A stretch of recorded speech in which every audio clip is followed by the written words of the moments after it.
And he's back. Six pack Lapadat. We got Russel Orhii and Russ. We were just talking. There's quite a bit of chatter going on. And me and you had talked in the DMs, and you hadn't made anything official about where you want to go for your future. But Mm. a lot of people are connecting dots. And I mean, I had Joe Stanek on the podcast. And he was like, yeah, I mean, and seeing how Russ is going IPF, something to that effect. And I was like, well, I mean, not an official any statements. And he's like, well, it's not on a roster for the USAPL Nats. I can't think of another reason why he wouldn't be. And I'm like, it's starting to be like, wow, you know what? I think my man better make a statement at some point before it becomes because everybody's starting to connect dots. Yeah. So here we are. What's the situation? It's funny because like we both know the situation essentially. Right, Yeah, right. I had to pull myself out of Nats. Just because like the goals have kind of shifted over the last couple of months. So with that, with the goals shifting, you just have to change like some of the plans that we had at the time. So yeah, pull my name out of Nats. I think I want to say a couple of weeks ago. But that was official. I think that was more like a safeguard. But the shift happened maybe like a month or two ago, where it was like we're gonna have to transition from doing USAPL nationals to looking towards next year. And are you comfortable saying what your goals are?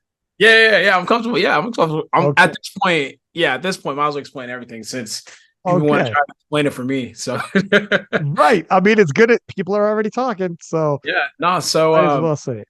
yeah, literally, I think so. When I first made the choice, obviously we had the IPF split between the USAPL and the IPF. That was like what, a year and a half ago, 2 years ago. I can't even remember at this point. Yeah, 2021, we had that Funky Worlds. You made Uh, it over, and then that was in the summer. The fall, the USCPL got kicked out, and then 2022 was when we had a weird. That's when things got weird. yeah, so I decided to stay with the USAPL. There was a couple of reasons for that. It was because I thought that now we separate, or the USAPL separated from the IPF umbrella. I was thinking that I was going to free them up to do a lot more production stuff or anything of that nature. Just kind of like expand the brand, get closer to maybe something like UFC, or like even CrossFit or NBA, NFL, all those different sports leagues. Production wise, quality wise, I thought that it would kind of like go that direction. Also, too, just with my personal brand, the company that I own, like I wanted to kind of expand more in that. I would be able to wear my equipment on the platform. I think that helps a little bit more like on the marketing side. But as things started to unravel, like after that, I started noticing that Powerlifting America and the IPF were making those strides that I thought that the USAPL would make. And that's when the gears started turning towards like, shit, man, I think I made the wrong decision. So I started getting a lot more interested in wanting to be on those platforms. Whenever I started watching IPF Worlds, like the two IPF Worlds that I haven't been a part of, it's very rare that I get FOMO, but I was watching those meets and I was like, fuck, man, I wish I was over in South Africa. I wish I was over in Malta, Italy, competing on that platform. And I think a lot of people that are in the USAPL currently, they can't really relate to being an IPF world champion. I always feel like there's something more to do after nationals. I feel like nationals is almost like the first step, and then the closing chapter is going to worlds and kind of putting a stamp on the year. And I just been missing that. And for the past 2 years, it's kind of like I do nationals and then that's it. So I missed that part of it. And then Sheffield happened. Like Sheffield is definitely something that uh opened my eyes in regards to just like what is possible for the sport. Like Sheffield is everything I've always wanted powerlifting to be. Ever since I started competing, I think that I've been on a couple of your podcasts now talking about like the production value, being able to get the athletes on there in a good way, showcasing their stories and pushing like this almost spectator type sport. And I felt like Sheffield really put a good foot forward in regards to that. And I just didn't really see that with the USAPL and its current structure. I mean, I'm not sitting here saying they can't do it, but the IPF is already presenting that product in my face. So yeah, it was mostly just like making that decision to move over to them because I'm like, well, I mean, I know what it feels like to be IPF world champion. I missed that. And then also the production value. So I can tell you the original plan as well when it came Yeah. to, yeah, the original plan for me was when those things started unraveling, I always knew that I was like, okay, look, at some point I'm gonna move back. Like I miss being an IPF world champion. And I'm liking the way Powerlifting America is going about things like post game, pre game, interviews. Phenomenal. Something as little as that, like, gets me excited. I'm like, damn, I want to do shit like that. And little other things that they're working on too. Being a lot more culturally relevant, understanding like little shit like collabing with influencers as you post, like little things like that go a long way.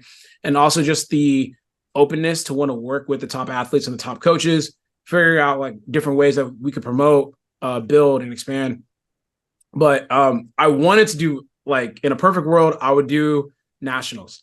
But in my particular situation, I was already an IPF lifter. So I can't just do nationals and switch over and have no suspension or anything happen to me. So since I was part of the IPF before I left, now if I do nationals, it just kind of elongates my clock. So if I were to compete in nationals, I would have to serve a 6-month suspension, and that would make me ineligible for Powerlifting America nationals, and then giving myself an opportunity to then do worlds. So it's mostly just a calendar thing. Like if nationals was a lot earlier, I would have already done it, and then I would serve my suspension once I reinstate myself with the IPF. But it's just too late in the year for me to kind of like run that risk. Powerlifting American Nationals happens way too early in the year next year, so I just can't do it. So I was like, fuck it, man. We're gonna have to drop out of nationals and start and reinstate myself now. So it gives myself time to now compete in Powerlifting America Nationals, and then also give me the opportunity to compete at Worlds as well. So we got a little bit to talk about that, but you made a lot of good points. Like, Yeah. for instance, when the two splits happen, I totally get where, initially you made that decision, and we talked about it. This is going back a couple of years though, but I remember you saying how like wearing your gear, your kit on the platform is big for branding, as well as, it was interesting some of the ideas they had for a pro series, etc. Mm-hmm. The role, and I think people had an idea of IPF being kind of like Yeah. boring, stuck in the mud, Mm-hmm. dry, but some things started shifting. Yeah. This IPF, like, let alone Sheffield, we don't even have to touch that yet, but we'll go into a sec. But the Yeah. influence of Sheffield was big. But even this IPF Worlds was, people were like, the crowd was crazy, and people were like, if there was a call that they didn't like, they would boo calls at Worlds, or Yeah. they would cheer, and it was like anything but dry. Now they had people from like in I think it's New Zealand. People from New Zealand like brought drums or were beating drums every time either it was Carlina or someone from New Zealand hit the platform there, like a drum roll. And it was like, holy Yeah. shit. Let alone the French when Penna or Leah came. It was crazy, man. Mm-hmm. Like it's crazy. And that's just IPF Worlds. But outside of the IPF, people might not realize too that it's not just the IPF, the global body, but Yeah. the other federations, like what's happening in France with Silent Worker, where they have like I've been working with them last couple of years. It is like a freaking it's hundreds of people, and it's like a rap rock concert, man. Yeah. I don't know if you see clips, but it is crazy when what they have going over there, and they're allowed to. And to your point, Powerlifting America, also in terms of their media assets that they're doing pre-game, post-game. I mean, it's not just IPF. So when people think going the IPF route, let alone SBD. So when people thought IPF, I think to an extent they were thinking, what's IPF going to do? But it's because it's a global body, Yeah. they have a global minds coming together. So whatever the French are doing, whatever so and so's doing, and in it, let alone that SBD, let Yeah. alone, and then if we're tallying, I think there might have been an overestimation also by, because I've talked to other people in DMs too. What happens when USAPL splits? And some people thought like how like USAPL was maybe bigger in the global scene, the attraction than it was. But I never thought that. because I never thought that. because when like some people were telling me, like some people thought it was going to be so different. But when you actually look at the numbers, like some USAPL prime times from a year ago in the Nats are like 27K, but from a month ago, Worlds, like the 93B section with no 93s of at the top end had 79,000 follow like views. Yeah. In prime time from a year ago had 27,000. And the Yeah. 93s and 76s prime time, and this is just a month, is 155,000 views. Like it's not even Yeah. close. This is not like the world, the powerlifting community was like, you guys split and they went, and their eyeballs went this way. And Yeah. and that was clear. Like, and I don't know if some people expected that, but some people were thinking like they don't realize too, as well as the American market look that way. So then to your point, when you're thinking about that and you're like, look at, I wanted to do what was best for my brand, etc. And even if I wear my brand on the platform, if there's very few eyeballs watching, like the silent worker meet has numbers that will rival Meganats. That's not great. Yeah. You could wear your shit on silent worker meet too. You could go to France and silent worker. Like it's Yeah. more like, wow, it just didn't work out. It's like, you know what? It's better to not wear my kit on the platform and have far more eyeballs watching all the digital assets created before, all the digital assets created after, and while you're there, if you were there in Malta, and then you could do whatever meets you want and do what wear your kit at so many different, like there's so many opportunities that's just not worlds. There's so many other things that's like, frig.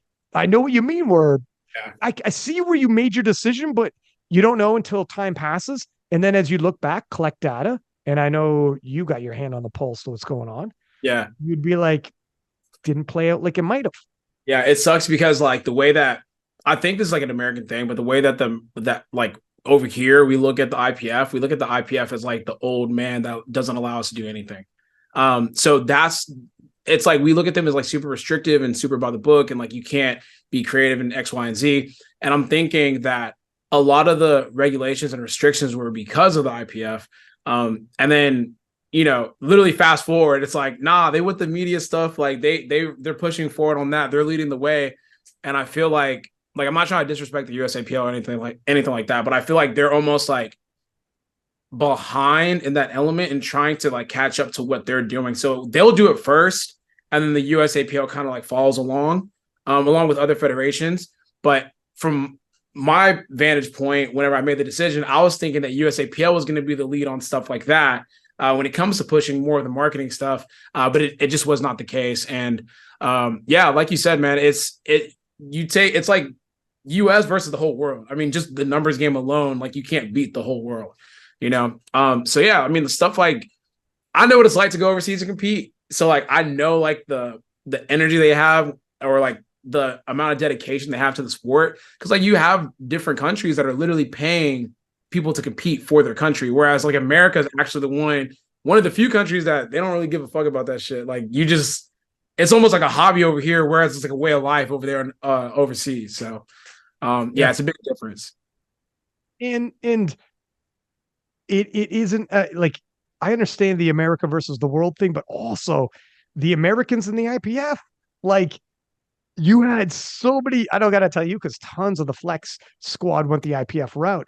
Uh, And then a Powerlifting America has done such a phenomenal job, but they also have Americans plus pockets all over the world. So all you need when you have like a global talent pool, not just the lifters, but a global talent pool of ambitious people, mhm. people are going to start striking. Like there are people in Europe that are the Sabato boys in the UK are all pushing. They want to make a push for social media. Obviously, SBD is UK based and they're based in Sheffield where the event's taking place. So you have like it's just easier when you have more pockets of talent, not just lifting, but pockets of talent in terms of ideas and turning things over.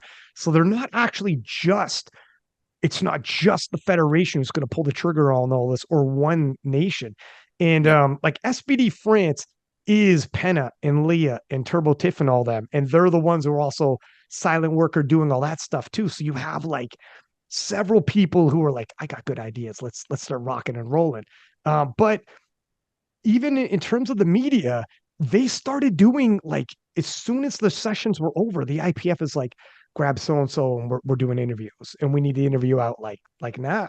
So Yeah. they were like 6, go get them, and I'd be like running into the warm up room and like trying to get so and so, and like they had a corner that was made to look like a studio. So when I pulled someone aside, we could either sit or stand in that corner that looks like a freaking, sports center, Yeah. and we're like, okay, we're going over here. And they, including all the lighting and everything, it was in IPF set that up to be like, this is our media. So when you grab someone, do interviews there before, after, whatever, as well as like SBD had their own, as well as Powerlifting America had their own, as well as like White Lights Media from the UK. Uh, Yeah. phenomenal jobs with the pieces that they made.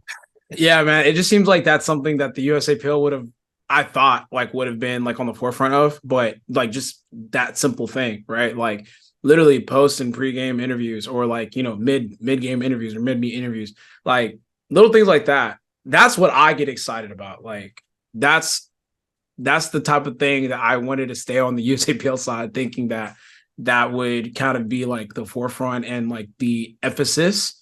But I mean, kudos to Powerlifting America, and kudos to all the IPF affiliates that are doing their thing, and the IPF themselves. Dude, these are ideas that you gave before too. These Yeah, are yeah. I ideas mean, you said obviously, you wanted yeah, it. yeah, You're like, yeah. shit, man. That's what I wanted to do. That's why when it was happening, I'm like, Russ would kill it in this environment.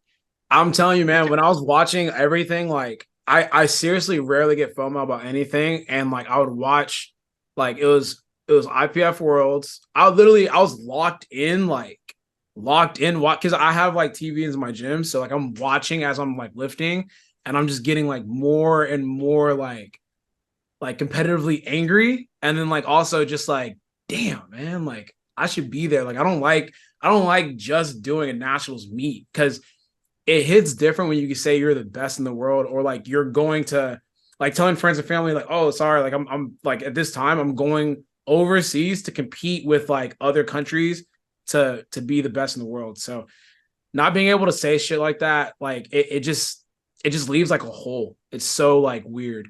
Like it's like, oh, I'm about to go compete at nationals, and then that's kind of it. That's the rest of the year. Like, because I'm only doing one meet a year, which is nationals. I'm not doing anything other than that.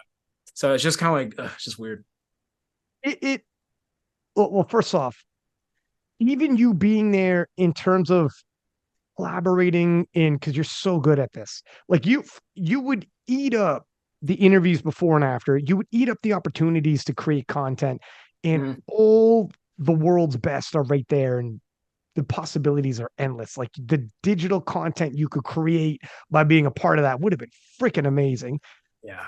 The Eurosport fellas would have loved you. Yeah. And the battles, will be, oh my God, when they find out you're coming. Because they select, Eurosport has the abbreviated versions they show in Eurosport, Mm-hmm. which kind of look like the White Lights Media stuff that's on YouTube, which are phenomenal. They look Mm-hmm. amazing. But they also have the full-on 3-hour live sessions, like it's spread all over Europe, and that is their ESPN, right? So Yeah. millions of people are going to watch it, and they have lead-ins where it explains the different events, explains the rules, like Penna and Turbo Tiff doing it. Yeah. I saw that Um, was great too. That was dude, good. they know what they're doing, man. They know what they're doing, but they'll eat it up if you show up. Greg, it's gonna be completely nutso. And on top of that, talent pool's starting to rise, huh? Talent pool's starting to rise all over. Like Yeah. Delaney, you seen what he did at Sheffield with 835 for a long time.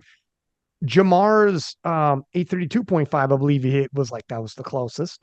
But Mm-hmm. now the closest, the biggest talent or the biggest threat you would actually have would be in the IPF, would Yeah. be Delaney. Yeah. And then there's Jirens and there's Enna and there's like all these other people, and as well as whoever the hell else is coming over, which seems like a lot of people. Yeah. So I don't know. A lot of things seem to be changing. Yeah. For sure. Was that some of a factor too? Like, what do you think when you see this?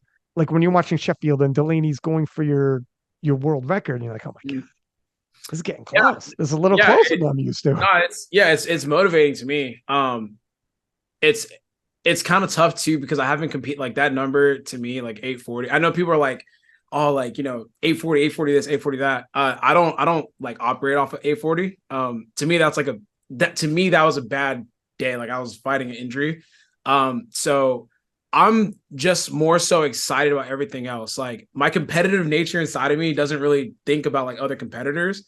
It's more so just like I just want to come over and like be there. You know what I mean? Mm. But I will say like just by nature of like time progressing, yeah, the talent pool is getting better. The current lifters are also getting stronger. So that's never I rarely it's like a weird balance. Like I don't really use other people to motivate me like that, thinking that like people are like on my ass, if that makes sense. Like it's not Mm. like Yeah. that, but it's more so just like, fuck, I want to be out there competing.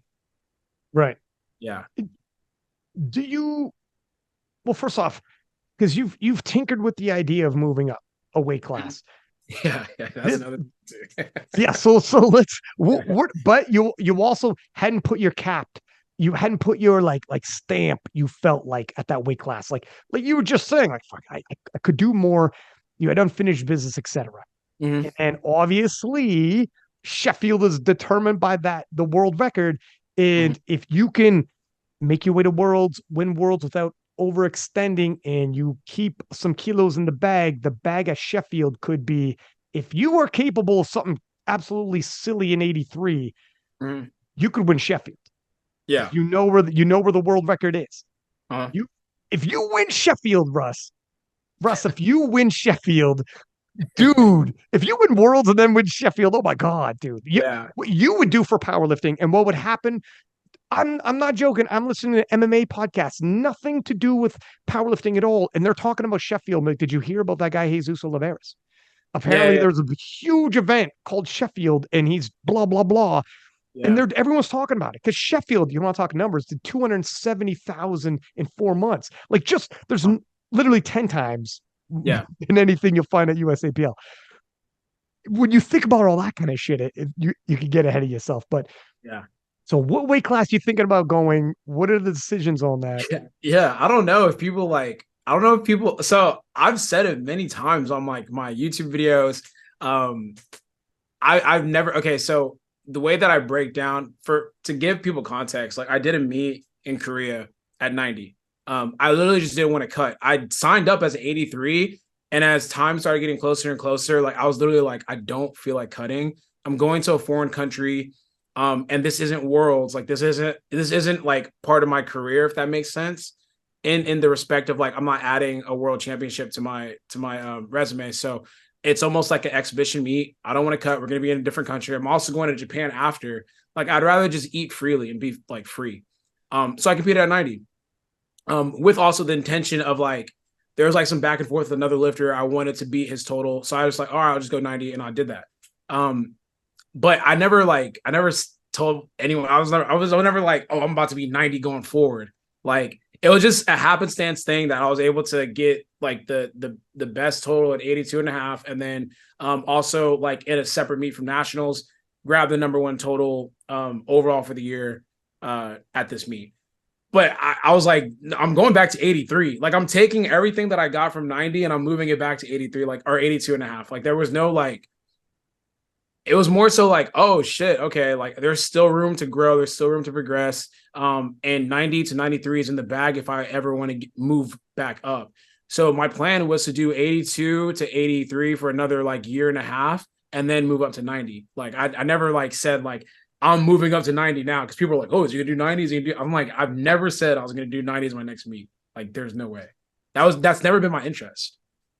I think the thing is because the heat around, like, I mean, we talked this big time Yeah. last time, but the Yeah. heat around you and Petrie was so hot, and people were like, oh shit, this will be an amazing showdown. And then Uh-huh. like shit, I kind of got myself into this. Like, what am I gonna do here? Does this have to happen? But then as everything started progressing, is like that was like the end of 2022-ish, or around beginning of 2023-ish anyways. And Mhm. then Sheffield happens, Worlds happens, and Mhm. like you're not the type of guy that chases another lifter. Like you've never been that. You're more the Yep. guy that blazes your own trail. So you're Yeah. like, look it, if I was staying USAPL, like it makes sense. If I'm staying USAPL, yeah, maybe that would be the next big thing because you're going to keep doing 82 and a half over and over, keep winning those titles. It sounds like you're getting a little bored by the way you're talking about I'd be done and then have nothing else. So I can see where that'd be kind of enticing.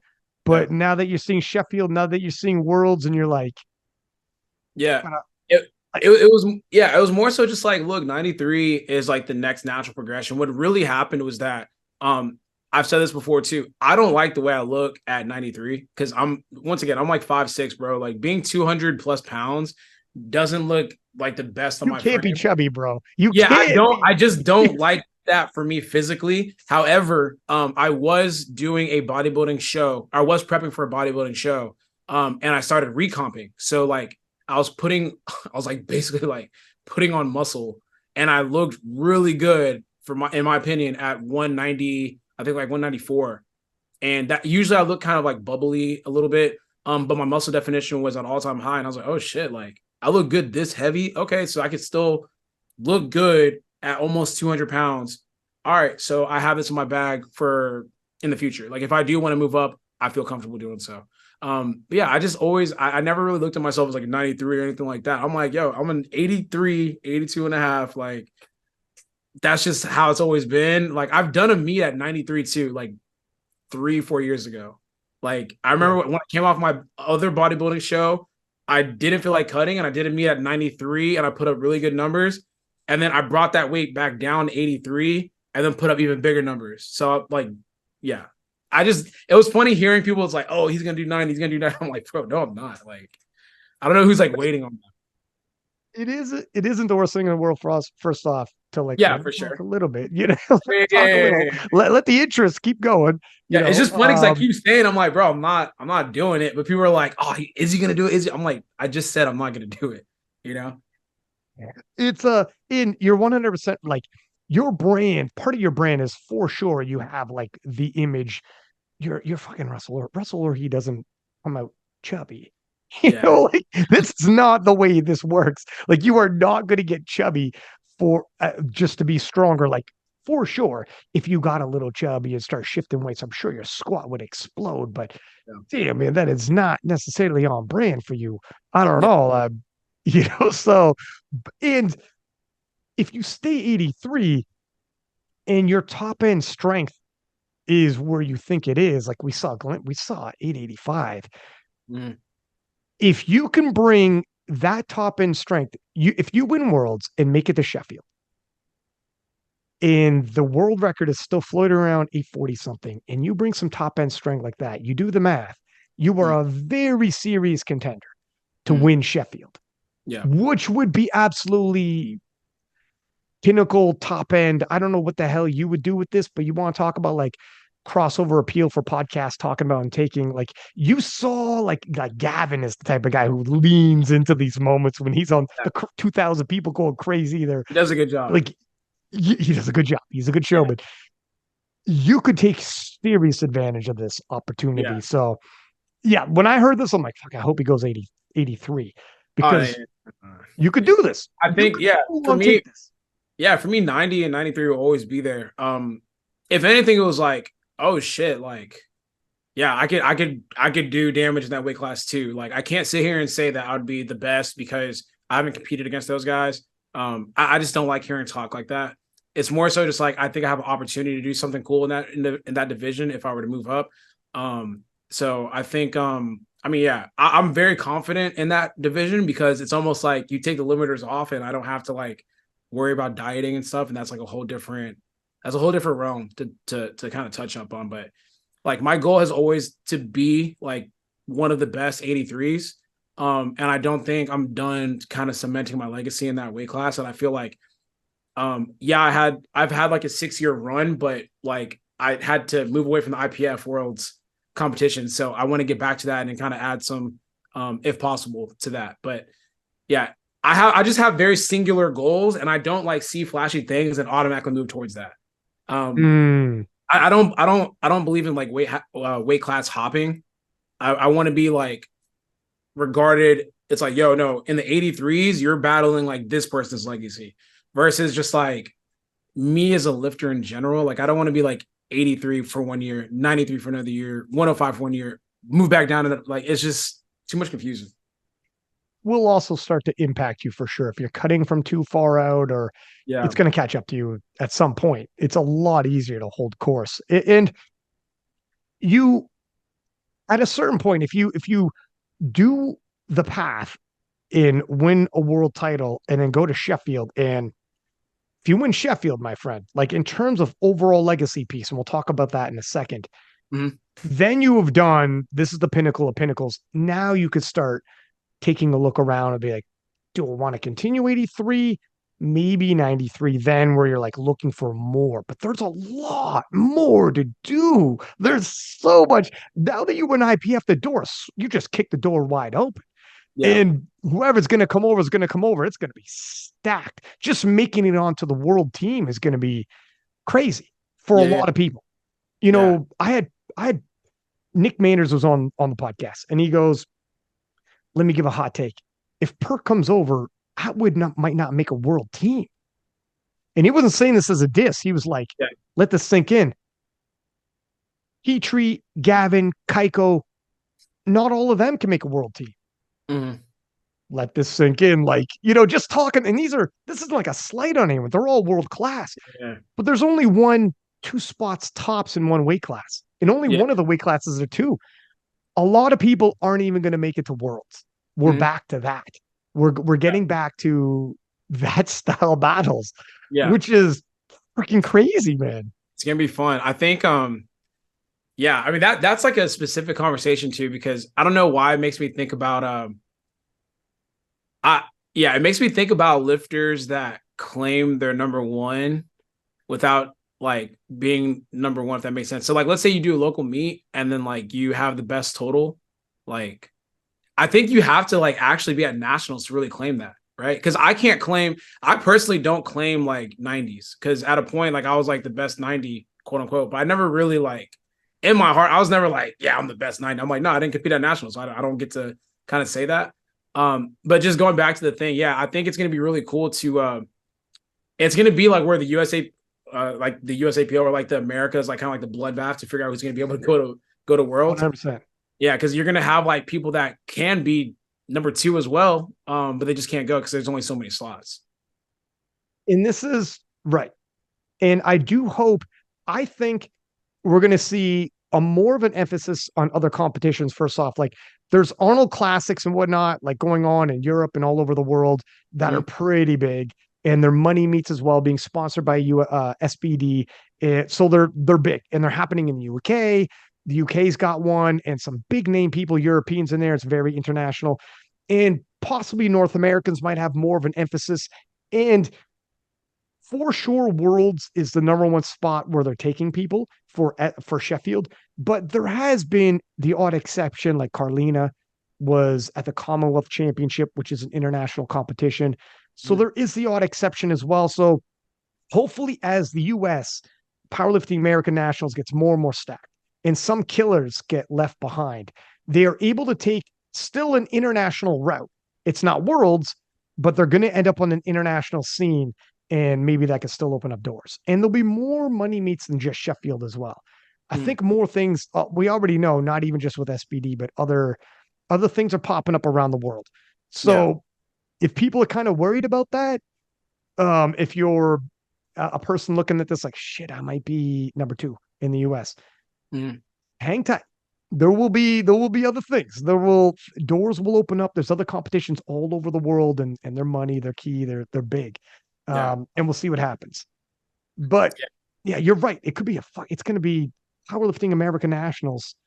I mean, it would kill me. Can you imagine Kaiko doesn't go to Worlds? Can you imagine Taylor Atwood doesn't go to Worlds?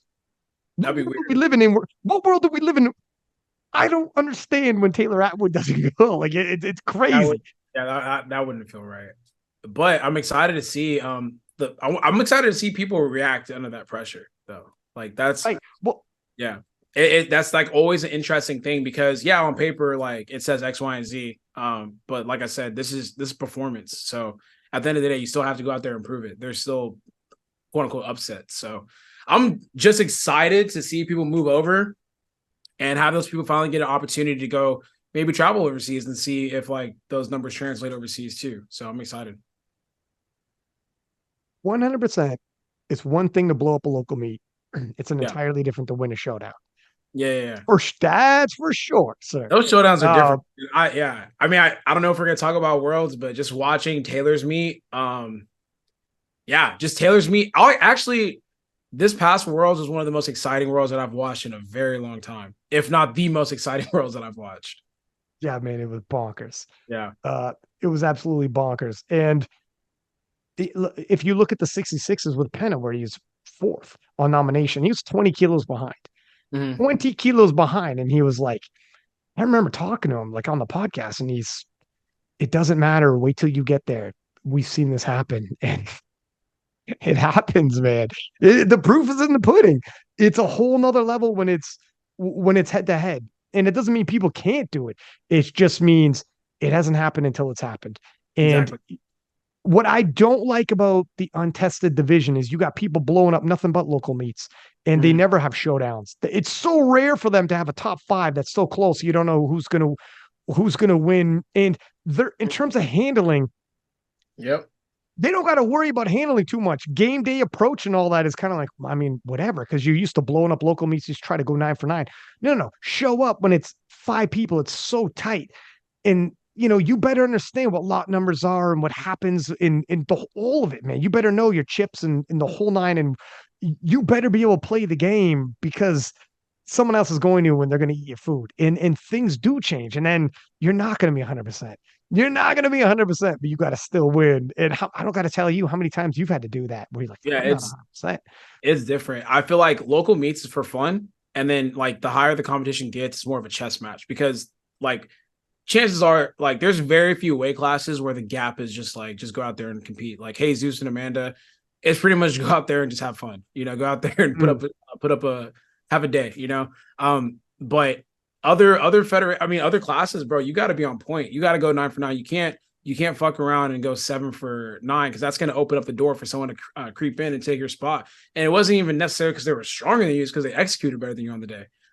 So I think a lot Sheesh. of, like you said, the untested federations, they don't really have that. It's like you just go in there and you just fucking lift, and then they try to compare. It's like, oh well, he's better than him. I'm like, bro, like it's not even like it's almost not even the same sport, if we're being honest. So It's because it's scored differently. Even if they have head to heads, but it's by a calculator, it's different than mhm. a head to head in the same weight class and it's straight up kilos.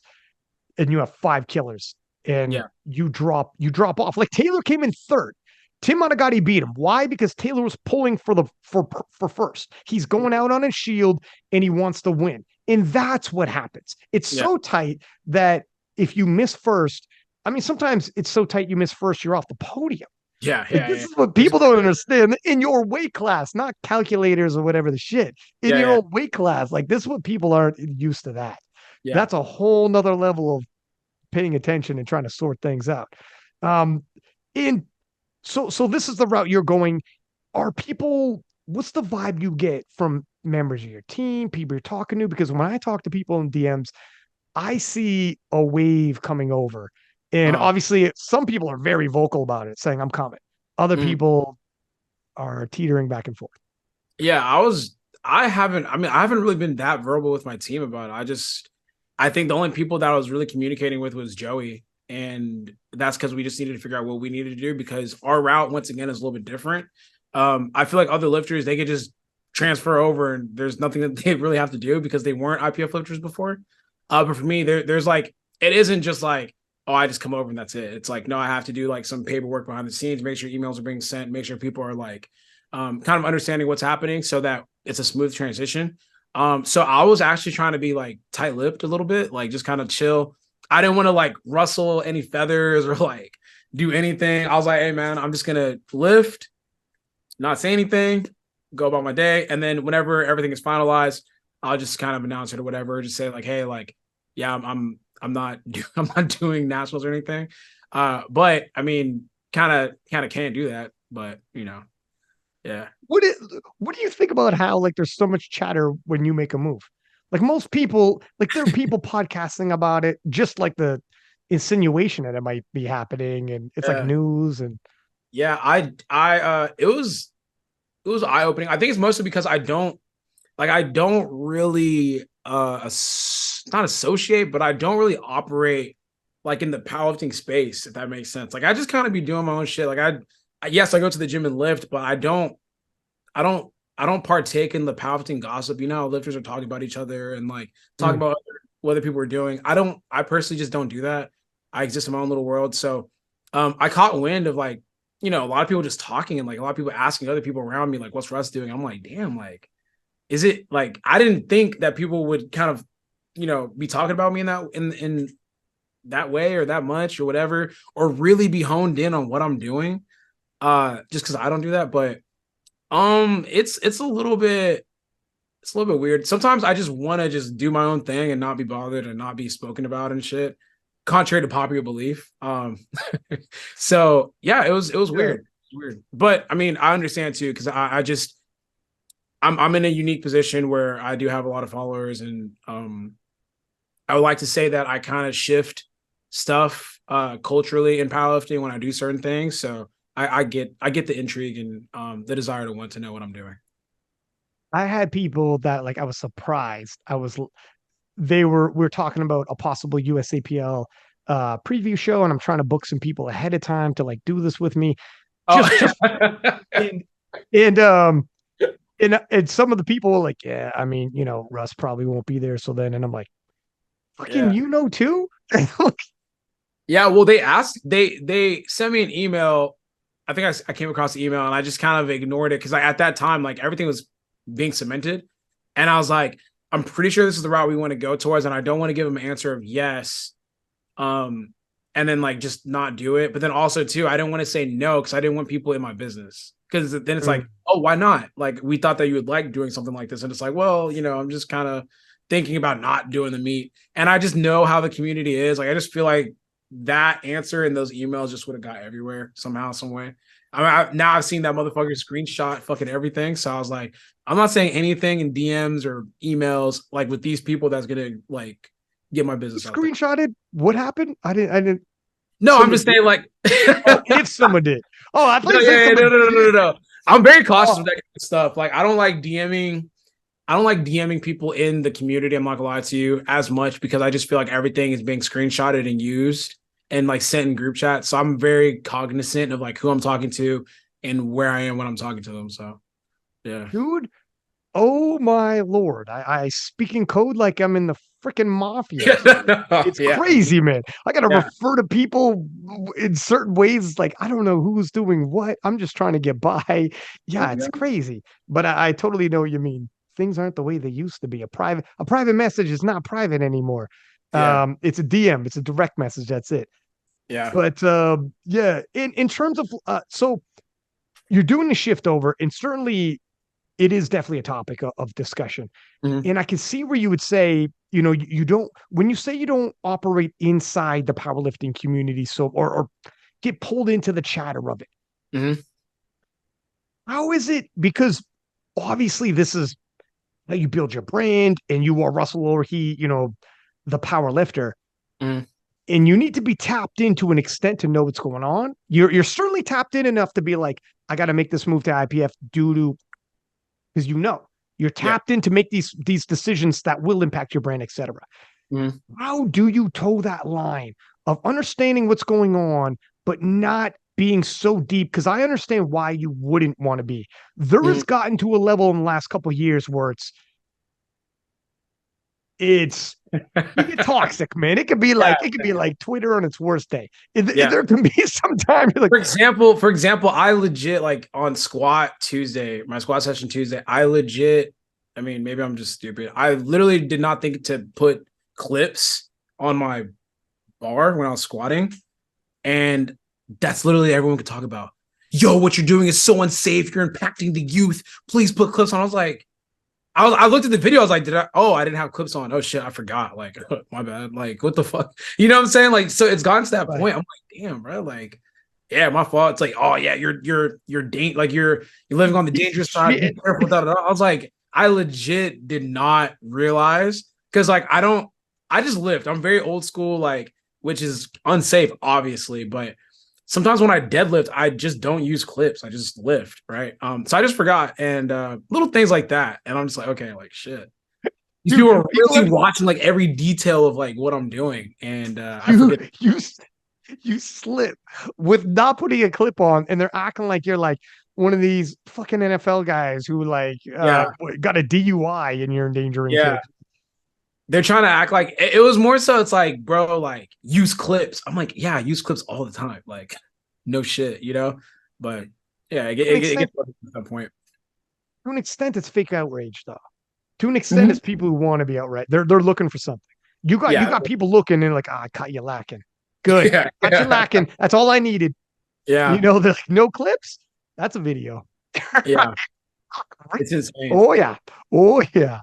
On the same token, me and Taylor just had this conversation. I also want to talk about your podcast, but Mhm. me and Taylor just did a podcast, and he was kind of voicing the same thing, where it gets tough. But on the flip side, they also keep you relevant to a crazy extent. It's like Mhm. freaking Joe Rogan. He said he was never more relevant than when the whole COVID situation was happening. And on his podcast, he was saying a few things, and then the people who were against what he was saying, like they had governments making statements against him and governments officials making like mentioning him and everybody and their mothers going at him, and literally his downloads went through the roof, and he was never more relevant in time in terms of things he said being digested by people all over the place, and they Mhm. made him bigger by doing this. They like it's the opposite. When people drive so much attention on you, and I was talking to Taylor about it, how he's like, look at, you got, I had Nick Manners. He gives some hot takes when he came out, okay? And he was giving some hot takes on Taylor. But it wasn't like it was all sports. Like he's not crossing the line or whatever. Uh, But Taylor's like mentioning how like it's tough to be a part hear these kind of situations. And I'm like, Taylor, I'm telling you, man, it means you're relevant, makes you more relevant. It means you're not even on a podcast or talking about you, and it just blows it up more and more and more. And yeah. it's when they stop talking about you, you got to start worrying. It's when Mhm. it stops becoming chatter that you're like, holy shit. I'm not saying like I think what you're doing is good, not digesting it so it carries with you for your whole day, Yeah, yeah, because a lot of it's going to be negative. However, the fact that you just pull out a Nats and everybody and their mother's talking about it. You know how many yeah, people pull out a Nats and no one gives a shit? yeah, You kidding me? It's yeah, not a word, not a yeah, peep. Or someone makes an announcement and they're like, yeah. people just keep it moving. And they're like, all right, I guess no one gave a shit. I just said, it's very difficult. Whereas you don't even make an announcement and people are making announcements about a possible announcement. You know what I'm saying? So That's so true. it's, I try to balance it. So like when I'm casually, I think this what separates not just me in particular, but just like what I'm really talking about is like I don't when I'm at the gym and we're lifting, right? Me and the crew, me and my team, or like just lifters in general. I'm not even thinking about the powerlifting community. I'm just like, I want to have a good ass workout and I want to grind hard. Um, Other people in different gyms, I'm pretty confident that they all kind of gossip about everything that's happening in the community. Like, oh, did you see X, Y, and Z? Did you see da da da? Oh my God, did you see this? Like, oh, he hasn't posted this. I think he's gonna do this. I don't even follow like lifters at this point. Like, I unfollowed a lot of people like pretty recent, not recently, but like in the last podcast I spoke about how I unfollowed a lot of people. Um, it's almost like I just give myself a break from all of that. The only time I really talk about powerlifting is like with Joey, when we need to, and it's like what moves are we making, not so much of like what's everyone else doing. Um, or when big competitions go down, that's when we'll talk about powerlifting. But when I'm at the crib, I don't talk about powerlifting. When I'm at like the office, I don't talk about powerlifting. When I'm training, I don't talk about powerlifting. I don't gossip about mm, anyone. I don't like say anything really about anyone. And then also too, I tell my team like, or people that have my number and like that I talk to, that are part of the powerlifting community. I'm like, yo, don't send me anything that anyone says about me. I'm not trying to see it. Like, I don't want to see it actually. I just want to exist in my own little bubble and lift. And then I'm thankful to be in a position to where like anything that I do personally is part of the powerlifting community, whether I like it or not. Like if I forget to have clips on my bar, it's going to be a thing. If like one of these powerlifting pages meme the fuck out of me for like something I post, it is what it is. Right. But I just try to keep myself I try to give myself a healthy balance. I try not to feed into the negativity. I don't really like I just don't go back and forth with people as much anymore. It's just I just do me, and you know, whatever comes with that comes with that. But I just try my best to kind of give myself a break. So I just feel like you're gonna burn yourself out if you're constantly just like paying attention to what people say. Like that's what comes with being in position. Like you're gonna get the hate, you're gonna get the negativity. It is what it is. Just keep pushing forward and pay attention to the people that are showing love and all that. It it is, dude, in terms of not burning out and in terms of not having pressure or whatever, it's the number one, it's the best way to do it. Some Yeah. people were like, why is he unfollowing people or why is he Yeah, man. it makes all the sense in the freaking world. If these Yeah. people aren't like Let me, me, yeah, let me re-explain that too. Like, yeah, I just unfollowed people that I just look, I just don't fuck with y'all. Like, it's not like in a mean sense. Like, I know that sounds fucked up, but it's like I like a majority of the people that unfollowed, if they came into my gym, we would not exchange words. So why are we following each other? Like, why am I looking at your content? Why like let's stop. I just don't want to be fake. Like I would never talk to you in the street. I would never, if I saw you in person, I wouldn't say what's up. And likewise on your end as well. So I'm just like, what's the point? Like if I go through your stories, I'm gonna skip that shit. And I don't even care to like, I genuinely don't watch other people lift like that. I really don't. Like unless you're at my gym and like you're going for PR or something like that, or like you're bringing amazing energy at my gym or something like that, and I'm watching you lift. That's one thing. But like I don't go on social media to go through people's lifts. Like that's the last thing I'm thinking about. I go through social media to see like funny shit or like shit about sports. Like that's literally it. But I genuinely can't even remember the last time I went on Instagram and typed in a lifter's name to go look at their lifts. Like to me, that's funny. I don't do that.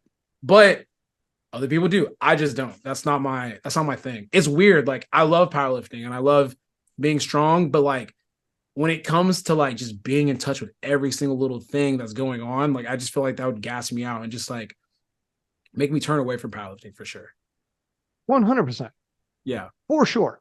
I totally get it. Where it might not even it's everything you said in terms of people are on you for the littlest thing. And if you get nagged for everything so often, you're gonna be living in your own head. It's gonna wear you out and too much. Yep. In to a large extent, it's like, look, I just don't want to see it. If your content for some reason is often talking about me, I'm good, thanks. You know, I don't need, I don't necessarily want to see that. And you can be, go ahead. You guys are also my PR people without realizing it. That's fine. Yeah. Talk is talk. Relevancy is relevancy. I get it. I just don't want to digest it on my regular day to day because it becomes too much. And I think most people would understand if they were in your shoes, if they were talked about as much as you within the community they're trying to operate. You're in the powerlifting community. This is what you do. This is you love weightlifting. Your goals are powerlifting orientated. So you can't just remove from the community. But on the flip side, damned if this community isn't like all over you for like a lot. I think people don't realize like, and I think some people can relate to this, bro. If you consume negative shit all the time, you're gonna become a negative person. You're not gonna like life. Like, so like if I'm constantly consuming, like I don't see the memes people make about me. I don't see like all those things. Just because I know that shit going to annoy me. Like I'm gonna wake up like aggravated. I can only imagine if I wake up and the first thing I see is like a meme about me, like whatever it is. Like it's gonna fuck up the vibrations of the day. Like I'm just gonna be like, man, like fuck these guys, like da da da X, Y, and Z. I'm just not trying to live life like that. I'm just trying to go about my day, be ignorant, and just have fun lifting. And I encourage everyone, if you're on social media and you're following people that give you like, I guess anxiety or make you feel bad or whatever, just unfollow them. You control, it's your social media. You don't got to see that shit. You control what you want to see. And I just don't care to be seeing people lifting all the time unless I genuinely fuck with you as a human being. Other than that, I'm not looking at lifters to like watch them lift or whatever. Only time I'll do that is like Joey sends me something and it's like, do you know this person? Or like, you know, maybe this person's making some waves and I'm just like, okay, like, let me go see what this person's doing. I'll go check this shit out. But other than that, no, bro, I don't really consume stuff like that. No. It's huge advice. And you know how many people should be taking that advice in? How many people like talk about how social media has impacted them and their mental health or Yeah, whatever. yeah. And it's like you got some easy fixes here. And some people are all or nothing. Some people like, I'm deleting Instagram. It's like, well, you don't necessarily have to do that. I gotta do all Look at that. Russ is killing it on social media, but he just has like those barriers. Yeah. Boundaries are good. Boundaries are good for everybody. And you could operate in the same community, do the same thing, never have a problem with each other. You just have strong boundaries. Mhm. It, that's the key. You found a way to do it Yeah. because man, what are you going to do? You can't just like your social media is so strong. You can't just walk away from it. But No, no. it's difficult for some people to freaking handle that. Yeah, To for sure. find that, Uh, to find that for sure. Speaking of people in your crew, I've seen you got some new members here, and I yeah. feel like so. How is first off you rebranded? It's the better brand. Mhm. Um, let's talk about that. Let's talk about some of the new members. Talk about the Mhm. podcast. Like some Yeah. things are changing, man. We're seeing some growth here, Yeah. and it feels like frick, man. Your crew is hella strong on social media, by the way. Like holy shit, Yeah, it's funny because man. I didn't know that everyone makes fun of us. I didn't know that shit. Everyone's like, oh, the corrupted strength crew, da da da. That's why everyone talks shit about them in my gym. I'm like, what the fuck?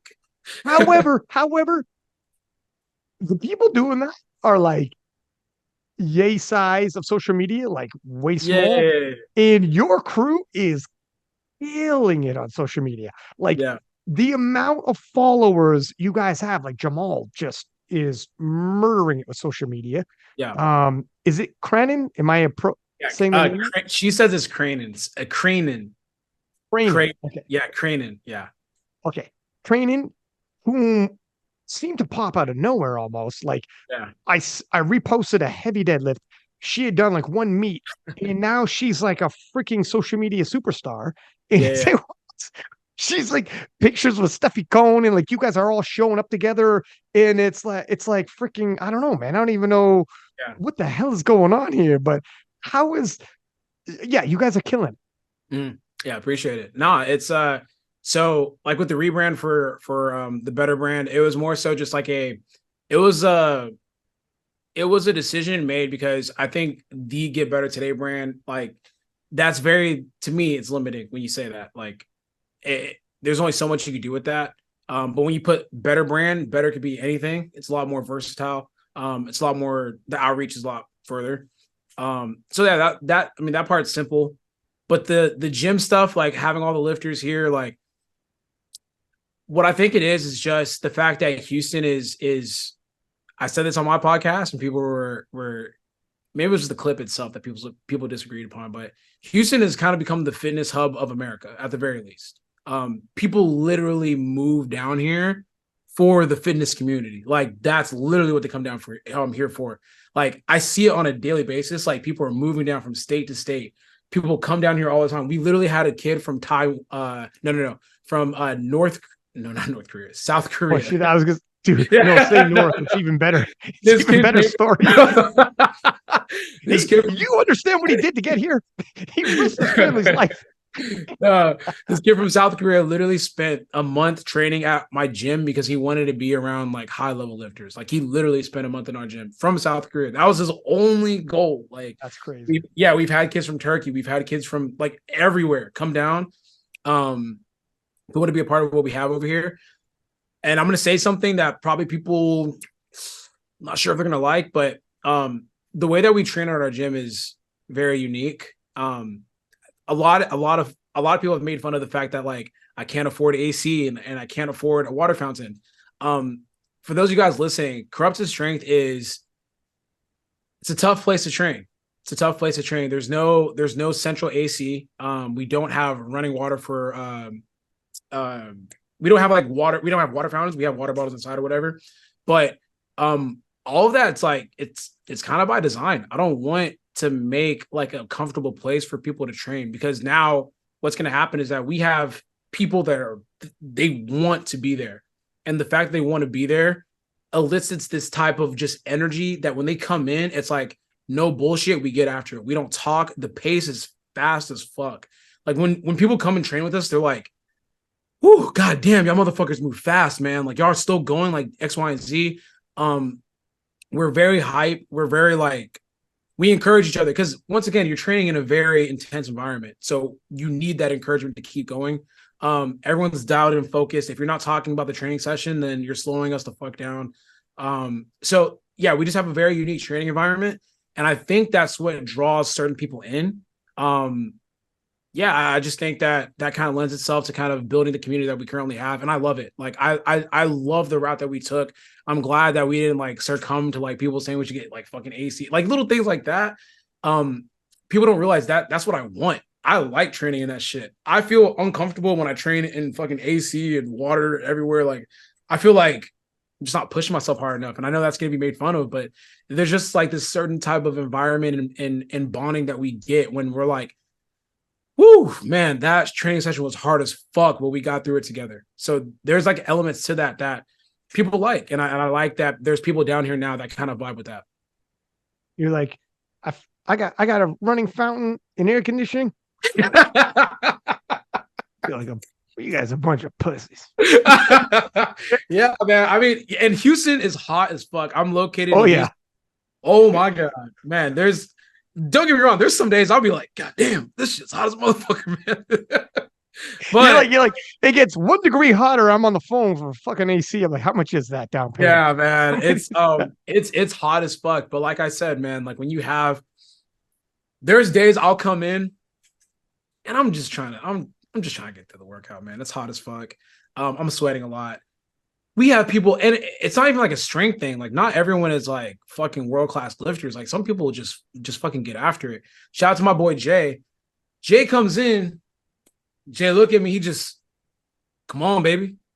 Come on. This is your effort today. This is what you got today. And I'll be like, Yeah. fuck. Like it annoys me because I'm like, bro, not today, man. Come on, bro. Like it's hot. Like I'm not trying to. It's like, come on, baby. I thought you was supposed to be the world champion. I thought you were supposed to be like da da da. I'm like, fuck. So then it just starts picking up, and then like all of a sudden, boom, I'm training with intensity, I'm training with purpose, and I have a great workout. Like to give you more insight, bro, I'll wake up. I got a text on my phone. Well, Jay, once again, I got a text on my phone. It's just a picture of Kobe, like this, leaning over, like staring, and he's like, just texting you to know what time I'm on today. Either you should like just letting you know what I'm on today. I don't know what you got going on, but this is what I got going on. I'm finna be at the gym at 10. And I'm sitting there, what the fuck am I supposed to do with that? I'm gonna come into the gym pussyfooting. I'm gonna come Yeah. into the gym talking about it's hot in here. Like, nah, bro. I gotta come Yeah. to the gym with some energy. So I'm very thankful for the community that we have at Corrupted. Um, how did you how did Cranen end up did she just end up Oh like shit. signing up or how Yeah, did no. this happen? Yeah. She's like a freaking superstar now. And now she's like, your crew, dude, you guys have like a crew though. Yeah, Like it yeah. is what Yeah. I how think you yes. did you remember when you started this gym? So I remember you starting this gym Yeah. and what it's developed, dude, so quickly. This is Yeah. crazy. No, it's fun. So I think so she came down and we signed her as an athlete for the Better brand or at the time the GBT brand.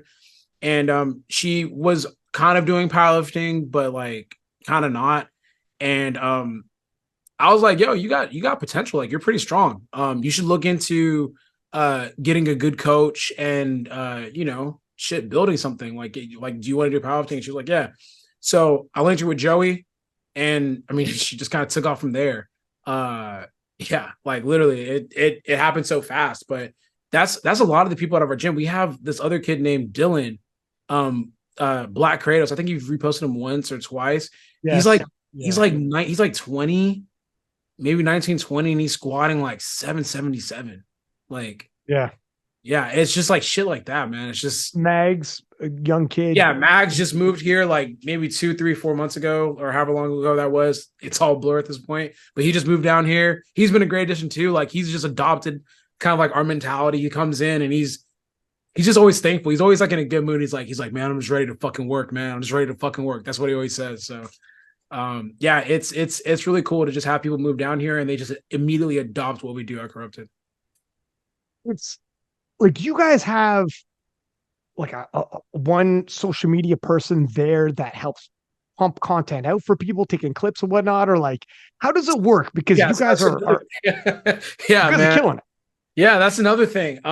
We have but once again, Houston is like the fitness hub of America. So like that's like with everything. Content creators, like literally not like content creators themselves, but I'm talking about people that want to create that content for the creators. So we Mhm. have like I shit you not, we have like 6, maybe even 10 videographers in the gym. Like not like they're hired from the gym, but like they're just there.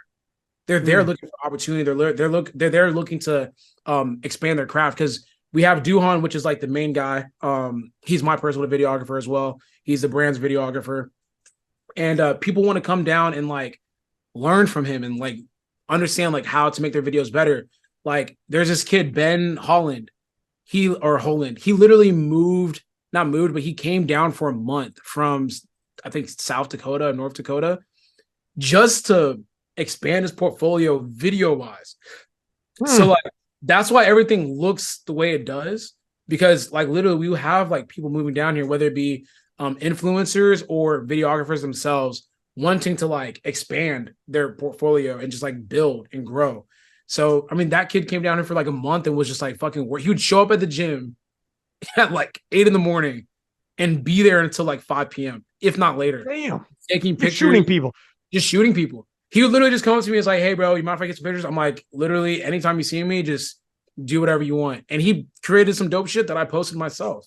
So Mm. that's literally the environment we have. And like, I encourage people to come through, and it's like, just see how we train, and then just be honest. Take out your hate for us, or take out anything, and like really ask yourself, do y'all do this? Like, do y'all do this at your gym, or do you guys do this over here? And it's like there's just a certain level of intensity and purpose that we come in to train with, whether we're world champions or we're like local level lifters, whatever. We just come in with a purpose and we come in with an intensity. And you just don't really see that a lot of times in a lot of different powerlifting gyms, in my personal opinion. I know I already know how this is gonna go. People are gonna be like, this month he thinks he's the hardest worker in the room. Yes, I do actually. Right. So yeah, Uh, yeah, do you get a lot of people coming in from like different, from all over the world? Just be like, I'm coming in. yes, yeah. And I want to. yeah, that's another thing I'm thankful for too. Like whenever I post, for the people that follow me or don't follow me, I'll usually post like just like a casual like I'm showing people like who's in the gym. It's more so just me being thankful because like I understand we're a warehouse garage gym with no AC and no like running water for water fountains, and you chose to come down here to train and like kind of in a sense suffer with us. Like you came here to do that. And a lot of these people are from like around the world, like not just like different states. Like we literally have people come from like Australia, Great Britain, Japan. Like we've had people from everywhere. And it's more so just like I sit back and I'm like, fuck, man, I don't know how this happened, but I'm just thankful that, I have a gym that people use it as a destination to say, like, I went to so and so's gym to go train. Like I mentioned that kid from Turkey, like he literally came down here for like I think half the month or the full month and was literally incorrupted training because he wanted to learn from Jamal. He wanted to learn from Weeze. He wanted to learn from Max. He wanted to learn from me. He wanted to learn from like everybody. And like it's just so dope, and I'm super thankful for shit like that. Crazy what you created, man. Yeah. And it hasn't been that long. Like I Yeah. can Like, remember you coming on the podcast talking about starting it. yeah. And Craig, here we are. Yeah. And you got like the whole brand and everything you've done with the brand. You got all these athletes and Yeah. you you never know who's going to walk through the door and then all of a sudden be part of your crew and be part of your life. Yeah. Yeah. Yeah. And that's how it's been, man. Like I said, like Mags came down here to visit. And like within 2 to 3 days, he's like, "Oh no, I'm moving down here. Like I'm like I It's like have to." Weeze. Yeah, Weeze was only supposed to be down for a summer and he hasn't been back since. His parents yeah. are still looking for him. Nah, dead ass, man. Like that's literally how it goes. Like people are like, we have another person. Like, I don't want to blow her spot up, but nah, she's been frequenting corrupted, and she's like, nah, like I'm moving down here now. Like it happens all the time. Like literally, people come down here just for visiting, and they're like, I don't want to leave and I don't want to go back home. Like I want to stay here and I want to build with you guys. And that happens a lot. And that like once again, I'm thankful. Like that Ben kid, he was here for a month and he's like, no. Like I'm coming back. Like I'm like, all right, bro. Like it was nice having you down here. I appreciate you coming in and working hard, bro. Like I really like your work ethic and good luck to you in your journey. He's like, no, bro, I'm coming back. Like you'll see me soon. Like one way or not, I'm coming back to stay down here in Houston. Dude, if I'm in Houston, I gotta swing by. I No, gotta you have, come bro. I'm through. telling you right now, For I would be so sure I am. excited. Yeah, I would be so excited if you came down for a session, just Oh my like God. just to see how it really is. And Yeah. I want you to go back, like I want you to go back and take that and like literally like evaluate other gyms. Like, damn, I don't know if I see that. Only a couple people I see that do shit like that is TSS out in San Antonio with Jesus, Mikey, Paps, and Ashton now. Like they get after. They're really good at that. And then I've never been in those sessions, but the French look like they get after it. Yeah. Remember during COVID when they were like had that group Yeah. going? Yeah, They look like dude. they were getting after it. So They'll get, yeah, they get after it. yeah, It's different though because they're all like different sized humans. Like the fellas you just said from San Antonio are all the large big gentlemen. boys. Yeah. Those are the big boys. Those are the biggest of the big boys. And then you guys, and then the French are like more the women, and Penn is 66. So it's almost like bang, bang, boom, different weight size humans. But yeah, they'll every now and then you get spots of people who get after it. If you get the right environment, man, Oh man. changes everything. For example, one of our core guys, he was contemplating quitting powerlifting. Um, and we were out in Miami at a different gym. And one of the things I told the team was like, when we go to Miami, I want y'all to bring that same type of energy that we bring at Corrupted to that other gym. And like, we had a phenomenal like it was like just a phenomenal session, which was like, I mean, we do that every single session, damn near. And literally, I shit you not, I'm not trying to be funny. Like the whole gym kind of stopped, and like whether they're making like they were literally just watching, like, damn, like what the like do they do this all the time? Like, there's no way their energy is this high all the time. Mind you, we just got off a flight and we had lunch somewhere, and then we went to go train. And I'm like, nah, like let's get after it. We're in a different fucking gym. Let's get the energy going. Like we're here. Let's work. And it was fun to see the other powerlifters in that gym, like literally, like they're like, what the fuck? And like we got down with our session like 29 minutes, and like this other kid didn't even get to his top set by the time we finished. And I'm like, yeah, man, this is how we train. Like this is what we do. You So walk by that kid and you're like, enjoy your fucking water fountain, you piece of fucking pussy. yeah, no, but I was almost like, I'm kind of a sicko when I train, because like this is like a tip for people that find it hard to have like motivation through their workouts. I like to like pick at one thing in the gym as I'm training. So for example, there's been a training session where like all the combo racks were taken. And please, for the people that go to my gym, I will gladly lift anywhere else if you guys are able to have the combo racks. Like I will sacrifice my training for y'all. So don't take this the wrong way. But I was like, damn, all these motherfuckers took the combo racks. So I hate this shit, man. But I'm like doing that on purpose because I didn't want to train for the day. Like I just didn't feel like training that day. But then I'm getting more worked up. I'm like, nah, man. Like, what the fuck? Like, not genuinely, but like in my head. I'm like, nah, man. Like, damn, now I gotta use the fucking I gotta use the rig. Man, this is some bullshit. X, Y, and Z. And then my session was phenomenal. It was great. And then like, but I wasn't genuinely mad at them. But I was like, see, like, find things to pick at mentally, and it makes you feel like you're present in the workout. So when we're in Miami, I don't even know this kid, but like he was just taking his time on squat. And I told myself, I wonder if I could, because we started way later than he did. And I was like, I want to finish my fucking workout before this kid like finishes his. And there's nothing to win about that. But in my head, it helped me through the session. I had an extremely bad headache, and I did not want to be there. I wanted to go home. I was literally excited that I was going to go home and go to sleep. But then I made that the point of emphasis for the workout. I was like, finish before that fucking kid. And I ended up pulling 771. Like, Oh that, shit. yeah, that was, I posted on Instagram, but that was really the story of the session. So yeah. When you guys move, so I seen those videos. You guys like show up at a gym. By the way, that gym was it like you guys are ahead of time going to make an appearance there, or Yeah. So we just touched down, and so we had an event Saturday. We came in Thursday, and we just wanted to train there one day before the event, and that's where we went to go train. So like we brought the whole team there, and we worked out.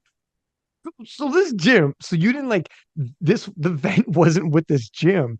No, no, That it gym was owned. no. So the event was with this gym. Oh, okay, okay, Yeah, yeah, gotcha, yeah, yeah. gotcha, gotcha. So it was with this I was gym. gonna say that local gym would have been like, oh hell yeah. Yeah, but They've been like, yeah, it wasn't the day of the event. It was like the Thursday before the event. So we oh, were just there. gotcha. Yeah, we were just there. We pulled up, and it's like, hey, we just want to work out before like Saturday or whatever. So we trained there. And yeah, like a lot of those kids, like we're just like, they're like, what the fuck? Like, why are Dude, they training? Like, it's almost like, why are they training like this type shit? it must be crazy. Like this is your life. It's like a freaking a band that flies in on tour and is like, well, Yeah, all right, let's rip up shop. And you yeah, just touch down and so you guys just show up as like the better brand, essentially. Like they yeah, brought the better brand over and then you guys did your thing. Like, yeah. So dude, yeah, how yeah, does this work? yeah, no. So for the event, it was more so just like, I just wanted to go to Miami and just kind of like celebrate a little bit, just kind of like blow some steam off for a lot of the people that are with the company. It Mm, was almost like a morale booster type situation. It was almost like having our cake and eating it too. So I mm. decided to just kind of like have a pop up, not a pop up, sorry, meetup, a gym meetup, because we're going to be in Miami celebrating anyways. Might as well just like do a company event as well. So yeah, we had people come to the gym, and meet some of the people that are with the company. Dude, it's crazy because first off, like, yeah, every company does those kind of things. So it's cool that you guys do it too, where you're Yeah, like, all right, we're doing a company, bring us all together, etc. But also it becomes like digital content creation and like people are yeah, like it turns into a fan thing. Like I'm in Canada, man. I'm way up yeah, in Canada, just south of Toronto, and I'm watching this. Like, what is going on right now? yeah, yeah, And yeah, and I see all these videos and all these fans are taking pictures with you guys and yeah. Brandon and Steph had that one picture together, which is like like immediately an iconic pic. I like as soon as I saw it, I'm like, I'm going to share this because Yeah, I there's saw that. that was such a good picture because there's two generations of lifters. Like Steffi, you remember Steffi, but Yeah, of course. Cranium might not even have been around. I don't Yeah, know if she she was or probably doesn't not. even. Probably Yeah, just she doesn't probably know the doesn't even know. significance of Yeah, Steffi. Like, like you learn after the fact. But for us, like guys like me and you to see like her who's killing it, Cranium who's killing it, and then mhm, Steffi who was like 2019, the queen, and them together in that pick, it was such a cool pick. And Steffi looks so much smaller than her. It's an amazing pick, man. yeah. And the just having these opportunities. And did Steffi know you guys are going to be there? How did that happen? No, no. So that was like, I think they had like a photo shoot prior or something. That's where that picture Okay. came from. Yeah, yeah. I think because they're both signed with Gymshark. Um, yeah. Mm, I don't think Steffi lives in Miami anymore, but yeah, I think that picture was just like a Gymshark photo shoot where they came together. gotcha. Yeah, yeah, yeah. Yeah. Dude, it's just a great it's a good thing to like when you pop up in these cities like that and it Yeah. just turns into something. Yeah, we need to go to Toronto, man. We need to go. Dog, Some of the cities I you really got want to go. you got to tell me if you do. We got people floating around up here too, but wherever you end up, even and I'm close enough to like East Coast, like US as well. Like I'm a Mm, road trip away from the East Coast US as well. And then frick man, if you guys you I'll be there at PA Nats, obviously. I'll yeah. be doing that stream. We'll all link up. And then worlds and freaking God knows, man. We'll got plenty of opportunities. But I definitely need to end up at Corrupted Strength at some point. I'll have a 2-4 Gatorade because I ain't built like that. I'll have a cheesy fan. I'll have an office fan. Be like, who is this fucking Mr. Office Space over here? I'll have Yeah, a yeah, yeah. fan. Nah, it'd But be dude, it'd be amazing. Um, Also the podcast. mhm. How did how did it end up coming about? What's the plans with the podcast? I don't know. When I first started, man, this thing has gone through so many renditions. I've had so many different co-hosts. Yeah, I mean, you've been around. yeah, yeah. How It's many like three different or people four have of you them. Yeah, sat yeah, down with yeah, doing yeah. this? But tell me about that. Wanting to start it out, the vision Uh-huh. initially, how it might end up because Yeah. certain things change and Yeah, I mean, so I've always been a fan of podcasting, like in general. I've been listening to podcasts since like 2012, basically like when podcasting in general was new. Yeah, I love podcasts. I love listening to people talk. I love hearing people's takes. I'm a very opinionated person, so I like to almost like debate and hear shit. Mm. Um, I've always in the back of my head wanted to start a podcast because I think I'm pretty good at conversation. So I finally just got around to actually doing it. So once again, another person moved down to Houston. And he's just trying to find, he was trying to find his way like in this ecosystem. And I was like, hey, I would like to start a podcast. We have our hands on a lot of different things. So like I literally can't devote the time to like actually getting the equipment, setting everything up, making sure everything's scheduled out and like all that kind of shit. If you want to take that up, I'd gladly be a part of that. Like I really want to do that. So here's all I want to do. He took it upon himself and he literally created the podcast for me in a sense. Holy So shit. yeah. So he basically got the logo done. He set up the YouTube channel. He set up all the Spotify accounts. He got all the equipment. And I literally just, yeah, I just paid for everything. And then it's just like, hey, like we're shooting here, show up here. And then all I have to take care of is like, who do I want to talk to for the week and what do I want to talk about? So that's how it came about, like actually, because I've been wanting to do a podcast by myself for a minute now. I've been a part of two podcasts or one podcast. I I had remember one two, two. I two. know, Okay. I know. So because you were with Nori Hack Joey, that Oh was yeah, kind of that was like short a lived. weird. That was like That every. was a weird one. Yeah, it would be like That was so long ago, yeah, but it yeah. It was, would be like every so often when like enough topics would come up, and I think we did like maybe one or two episodes. yeah, But then I had one with like my real life friends. yeah. That we just could not keep going because conflicting schedules and just like emotions and stupid shit. Uh, so we ended up like having to stop doing that. But this one is a lot more sustainable because it's just me and the Mm. person that films all the content. So yeah, I love it. It's actually my most favorite thing to do, podcasting. So, do you envision, because you have guests on, you have so like Yeah. what do you think in terms of Yeah. because this thing can podcasts can mold over time, all of them do, Sure. right? Mhm. Mhm. So what did you set out when you first started? What was the idea? Was it solo talking about topics, etc.? And then, or do you be like, I like having discussions as well? And Yeah. So at first, when I first started, the idea was I have a long form platform to get my shit off. So like if there's things I want to talk about, current events or things that are happening to me or things that are happening in the community, I could just sit down and talk about it. Right. So I'm thinking like just gonna be me talking. Did that for an episode. It wasn't hard. I could have riffed and like um go off topic for a decent amount to like create enough content to put out in a podcast. Um but I noticed I was like, that's work. Like I have to like mm, I have to give a lot of brain power for that type of shit. And it's kind of hard because I'm not sure if you could be the best authentic version of yourself when you're doing that. And then I had a couple of guests and they're really good. And I'm like, damn, like these are really good conversations. As long as I'm there, I feel like the conversation is going to be good. I know how to like kind of like ask certain questions that'll get people's brains going a little bit here and there. So I was like, okay, we'll do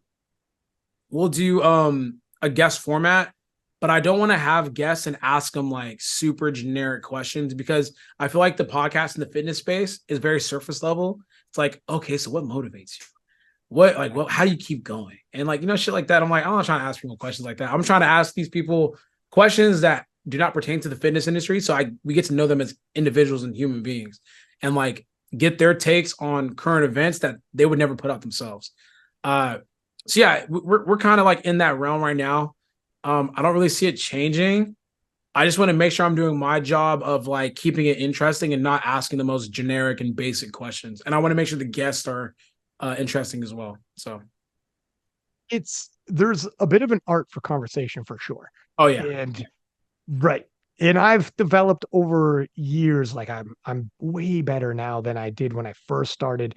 But it, because when I first started, I feel like I was question answer, came in with predetermined questions, but this is just like because I was yep, nervous, man. And there yeah, wasn't like a lot of like podcasts. There was podcasts, but like in our community, initially we're talking like 2016, 17, you remember because you were on those, but it was like super early days for powerlifting to be doing stuff like this. But now you get more and more used to it. Conversation, you just actively listen, and then you can Yeah. have follow-up questions and go to places. But so it kind of depends, but there is different versions of podcasts. Like I do listen to some podcasts like who that aren't powerlifting, and it's kind of more get to the point, and then other ones that are more conversational, back and forth. Let's see where Yeah. we go with this. I'm not sure where we're gonna end up going with That's this. where I'm more so at. It's like more so conversational because like I'll have a list of questions that I would like to ask as well. And sometimes I just don't even get to them because the conversation doesn't flow in that direction. But then also too, like I'm listening and thinking like, first of all, I have to listen so I understand where they're coming from, then also listen to pivot to the next point of conversation. Because I'm sure, like when you're podcasting, you're always thinking like, all right, we got about like maybe like another couple of minutes on this topic before like it kind of dies out. I need to think about the pivot. So there's not like that awkward, like kind of like, you don't want those like awkward transitions of like, all right, cool, cool. Okay, so another question is, you want it, me personally, I just want it to be kind of like seamless. So like I'm always cognizant of like don't let conversation die, more so just shift the topic, if that makes sense. So like I'm always listening, I'm always like thinking, okay, I really wanted to ask him this question, but the conversation isn't really flowing there. Where could I pivot from here so I could then go take it from here and then move it down here? So it's almost like you're playing chess while you're listening. But as you keep doing it over and over again, like it becomes a lot more natural. It's it, it's funny, and you're 100% right. It's a conversation, but there is also at times a duty or chores to be done as the host Yeah. where you have to keep things flowing. And I often come in with like a listed like topics where it's like, okay, I want to try to hit these because I know coming in, I'm interested in these. And I Mm-hmm. know coming in, like these are relevant. And if people are to listen to this, knowing Russ is coming on the podcast, and they leave listening for freaking whatever, hour and a half, 2 hours, and they're like, dude, you didn't even ask him what weight class. Or dude, you didn't even there's certain things where I'm like, you have to touch on a few things. Otherwise, people are like, dude, how the fuck do you Yeah. have Taylor Atwood? You had Taylor Atwood on, but you don't ask him about Perk going for his record? Yeah. Or how do you do this? Like, there's certain things I know. So I do have those, but I'm very much the guy that let the conversation go where it's going, pay attention to what they're saying and be like, that's interesting. Let me follow up question with this. And so it improves in terms of the active listening. But it is at the same point, you do got to keep things moving as well. You don't want to stay on the same topic over and over. But Yeah. the podcasts themselves do evolve over time. Mm-hmm. And I'm learning you that. might 100%. And that's good. That's a good thing. And that's good for your listeners as well. They Yeah. want to hear things move. Sometimes you have segments Mm-hmm. come and go, and the segments don't have to always stay. Sometimes like certain topics, like I'm powerlifting, but people come on and we talk about, I've had people come on and talk about like all types of stuff with their background. Yeah. Has Yeah. nothing to do with powerlifting at all. And people like leave like, holy shit, I had no idea Taylor came from this background. I had no idea Kaiko went through this. And it's just crazy what some of Yeah. them are like.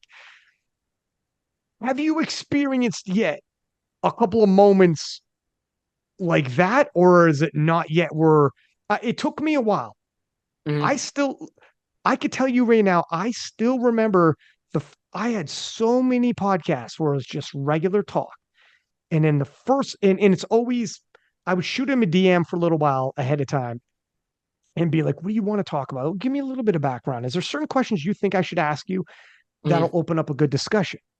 And I remember Cece Holcomb told me, ask me why I started powerlifting.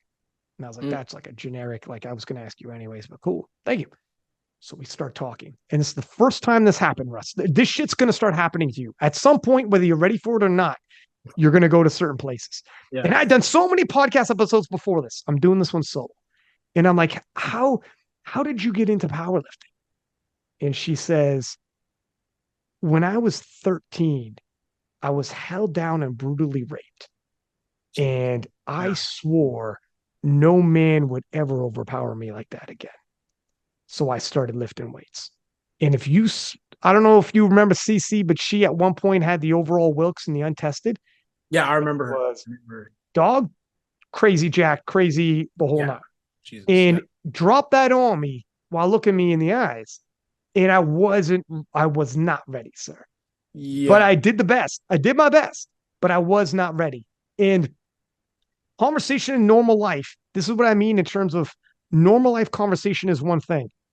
Podcast conversations, some people are ready. And since that conversation, I've had several women come on talking about molestation when they're young, suicide, Mhm. ideation, eating disorders because they didn't have control over certain aspects of their life. So they had a hyper focus on the control of their food. Sophia Ellis is on here, molested as a kid, developed an eating disorder, almost died in the hospital. And like, this is someone I know, dog. This is someone Mhm. I knew at Worlds. I see at Worlds every single year. I talk to her in the DMs. Mhm. And her going through her story, like, man, it was like, it's tough. Even right now, I talk about it. It's like, Yeah. there are moments where it impacts you like crazy, but you Yeah. all, in when you first, this isn't normal life conversation you would have on a regular basis. No, no, no, no. So you're not used to it initially. And then you start realizing if you can fit into certain rules and hang in there and understand when it's okay to have uncomfortable pauses. There are times when Mhm. Keiko was trying to tell a story. He had a friend who was shot and killed, a family member committed suicide, and he stopped, took off Mhm. his glasses, and was like this, and felt like it lasted forever. And people listening, I had some people in the background for Kingless message me and said, you know, when you hung in there and you just let it stand Mhm. with him, just let pause. And then he came back to, he's like, that's what you do. He's like, you handled that right. Where I didn't initially. This is tough because most people you don't come into contact with this. Yeah. And you are actually on a show now. You are doing a show now. And people will come on and it won't be like a normal conversation. They will tell their story sometimes and things will go to certain places. And maybe, I don't know, like we'll see how the show develops, right? Yeah. Like Flagrant, they're gonna all have fun and it's not going Yeah. to be that Oh, you vibe. watch Depends on the Flagrant? vibe. I love it, dog. Oh, I okay. love Yeah. Andrew. I watched that Like, shit come too. on, man. So Andrew Scholes is part of, I don't know if you listen to the Brilliant Idiots. Yes, I do. Charlemagne, man, I That's love my those bro. guys. That's my favorite pod. I was literally halfway done with yesterday's episode. That's the podcast that I've listened to since 2012 or like 2011, whenever Really? they. Oh yeah, dude, they're amazing. Yeah, yeah, they're really Yeah. good. I listen to them every Thursday and Friday, or like Thursday Friday ish. But yeah, I had a moment like that, and I had one moment like that. I don't know, like what people just want to get their shit off on a podcast sometimes, because sometimes you know the people too, and it's like Mm. you've never heard that story, and then it comes out, so you just kind of like, I just yeah, I'd be shocked, like genuinely shocked. I'm like, oh, like are you being serious right now? Like you being real? Like, oh, I was like, oh wow, okay, I wasn't prepared for that. So like, thank you for sharing. That's really brave of you for sharing or whatever. But yeah, I had one moment like that, but that's good advice. Definitely like just kind of like let it settle and like let them do their thing. Um, because sometimes like you want to fill that dead space because you just want it to be always conversation seamlessly going. But at certain times there is time for you to pull back and just kind of like hear the person out and let it sit. Um, In real life conversation, if me and you were talking, like if you exactly like you said, there'll be somebody that you've known for years. mhm. If you know someone for years, you will console them, you will have advice for them, Yeah. it's different, Mhm. especially if it's one of your boys. Like I remember, I've known Taylor for years. Taylor came on, this is Taylor Atwood, man. And he, for the first time ever, dropped the I'm the best, I'm the GOAT, I'm whatever, which he usually comes on, drops sound bites like that.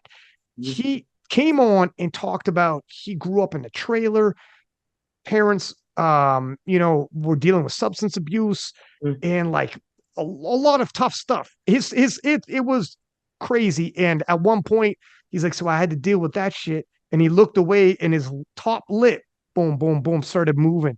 And I'm like, fuck. Yeah. And if that's my boy and we're face to face, I would be like on him. Like I would be like, dog, listen to me, man. And I'd be like talking to him. But in this moment, you have to, it's different. You have to let them tell their story and you're because that they're there for it. They're ready. And Mhm. some kid is gonna be listening to this shit, like Taylor Atwood. Taylor said he's like, I would stay home after I was in sports all throughout, not because like he's a phenomenal athlete, but he at times was afraid to go home. Mm. That's some scary shit. And the coach would be like, why aren't you going home? Or maybe you don't have a parent who's sober to pick you up. And this is shit that he's like, and you're ashamed of letting anybody else know, so you make up an excuse. Yeah. And it's shit that and then like and so anyways, Taylor's saying the story, and you realize somebody's gonna be hearing that shit. And Yeah. it's going to mean everything for them, man. It just impacts you. It's just a story that impacts you. I love reading autobiographies and biographies, etc., of Yeah. athletes. And that's happening right there. So at certain points, you just let them. And I've had co's before. And when they're in the moment, in those moments, stay there. There's more there. Nobody tells you it all in the first go right there. Ask, you don't move on from that. I've had co's before, years past, where this is starting to happen, and the co like asks a follow-up question, but it's off target. And I'm like, my friend, Yeah. this person just dropped like what the brain, they just went to a place, they brought it up themselves, huh? Mm. They want to talk about it. You're uncomfortable, I get it. Chill. Yeah. We're gonna Yeah. talk. And you stay in the pocket. You fucking hang in the pocket and you do the appropriate follow-up. You have to be, that's when you're on point with your follow-ups. Yeah. And you could say like you give them, I don't know, it's a whole nother level, man. And you can have some beautiful conversations. Yeah, podcasting is about just mastering social cues and understanding of just general conversation. Like there's other podcasters that manipulate those social cues. Like, those like, do you know like Funny Marco? Like it's like this black guy that like gives the most awkward interviews. Like he'll literally pause. Like it's like it just be me and you like this, like so you like powerlifting? Why you like powerlifting? Because you like being around a bunch of men, and then it's like what? And it's like what? Like it's just weird things. Yeah. And Drake just did this weird interview with this girl. Like her niche is just kind of like I don't even know what her niche is. It's just weird, right? Like you're just playing on like social awkwardness, and it's like you almost like play into those uncomfortable pause moments in a podcast, but it makes it like entertaining. You check it out. Like there's some funny clips on TikTok that like makes you rethink. Like it's almost like sticks. They have like little awkward sticks that make their podcast entertaining to watch or listen to. I like at times, man, I see shit like that, like brilliant idiots flagrant, and I'm like, fuck, I kind of want to do some shit like that, but I can't do King. You can't rebrand like Kingless is what it is. Yeah. And I love some of the moments I've had where we go deep with some of these background stories. So you almost got to have like two different podcasts. You almost have to like stick to, because when people come on certain podcasts, they're expecting certain vibes. Exactly. Yeah, exactly. Like I was thinking about introducing some type of segments. Like segments, like no matter what podcast I'm doing, I'm gonna hit them. And it's like those segments would be fun to hit with like guests that would never be hit with those type of segments, if that makes sense. Like they wouldn't be put in those. Yeah. So like I'm trying to find something that I could do. Like I think Brilliant Idiots does shit you won't care about next week. Like really shit you really won't care about next week. They'll just talk about shit and give quick hot takes about those things. So I'm just trying to find something I could do in that realm that will be interesting. But yeah, I love podcasts, man. That's all I listen. I don't listen to music when I'm chilling either. Like it's all podcasts. Chael Sonnen, Brilliant Idiots, The Breakfast Club, Flagrant, Joe Rogan when he has a guest that I'm interested in. Anything, bro, like sports, just talking, people talking. I love it. Same. I almost don't like I love it. I love hearing the conversation. I love and you're learning about the person or whatever. It's good, man. And segments are good. Sometimes I do the name game, and it's just to instigate conversation. Basically, Yeah. Is like that's all I'm trying. That one for me caused the problem. Did it really? Oh, no, not really. I mean, no, not really. I decided to do that. It was funny. Right. Yeah. Well, that's the thing I tell people is because Eric Helms makes fun of me. He's like, as if the name game isn't there to instigate. I'm like, dog, it's literally just if someone has an opportunity, if they want to go the spicy route, they go the spicy route. If they don't, they say less. I've had certain people be like, no comment. I'm like, all right, fair enough. Yeah. I'm not gonna press. It is what it is. Yeah, like I think Charlamagne said it best. It's like I'm gonna ask the question, like you can say no comment or I don't want to answer, and I'll respect it. Like, but Right. That's it. yeah, sometimes people receive the question and they just want to take it and like go crazy with it. I don't put one thing I won't do is put someone on the spot and then like I don't do I gotcha questions. Like some Yeah, people do that shit. I'm never gonna do that to somebody. Someone gives me their time. I'm not gonna pull some shit like that on somebody or like where I whatever. And if someone's steering away from something, I'll be like, it's all good. yeah, I'll take your cue. I'll take your cue. We don't gotta go there. And that yeah. happens, and I respect it. It is what it is, right? It's funny too But because I mean, yeah, just adding on to that, like you also want to make them feel comfortable because I've been on podcasts where like I just feel comfortable and like something might slip out. And not that I'm trying to get you, but it's like I feel like you get the best version of that person where they feel safe and feel comfortable and feel like I'm not trying to get you, but I'm also trying to make you comfortable to a point where like, yo, it's okay to talk about it if you want to talk about it. Like we could talk yeah, about it. yeah.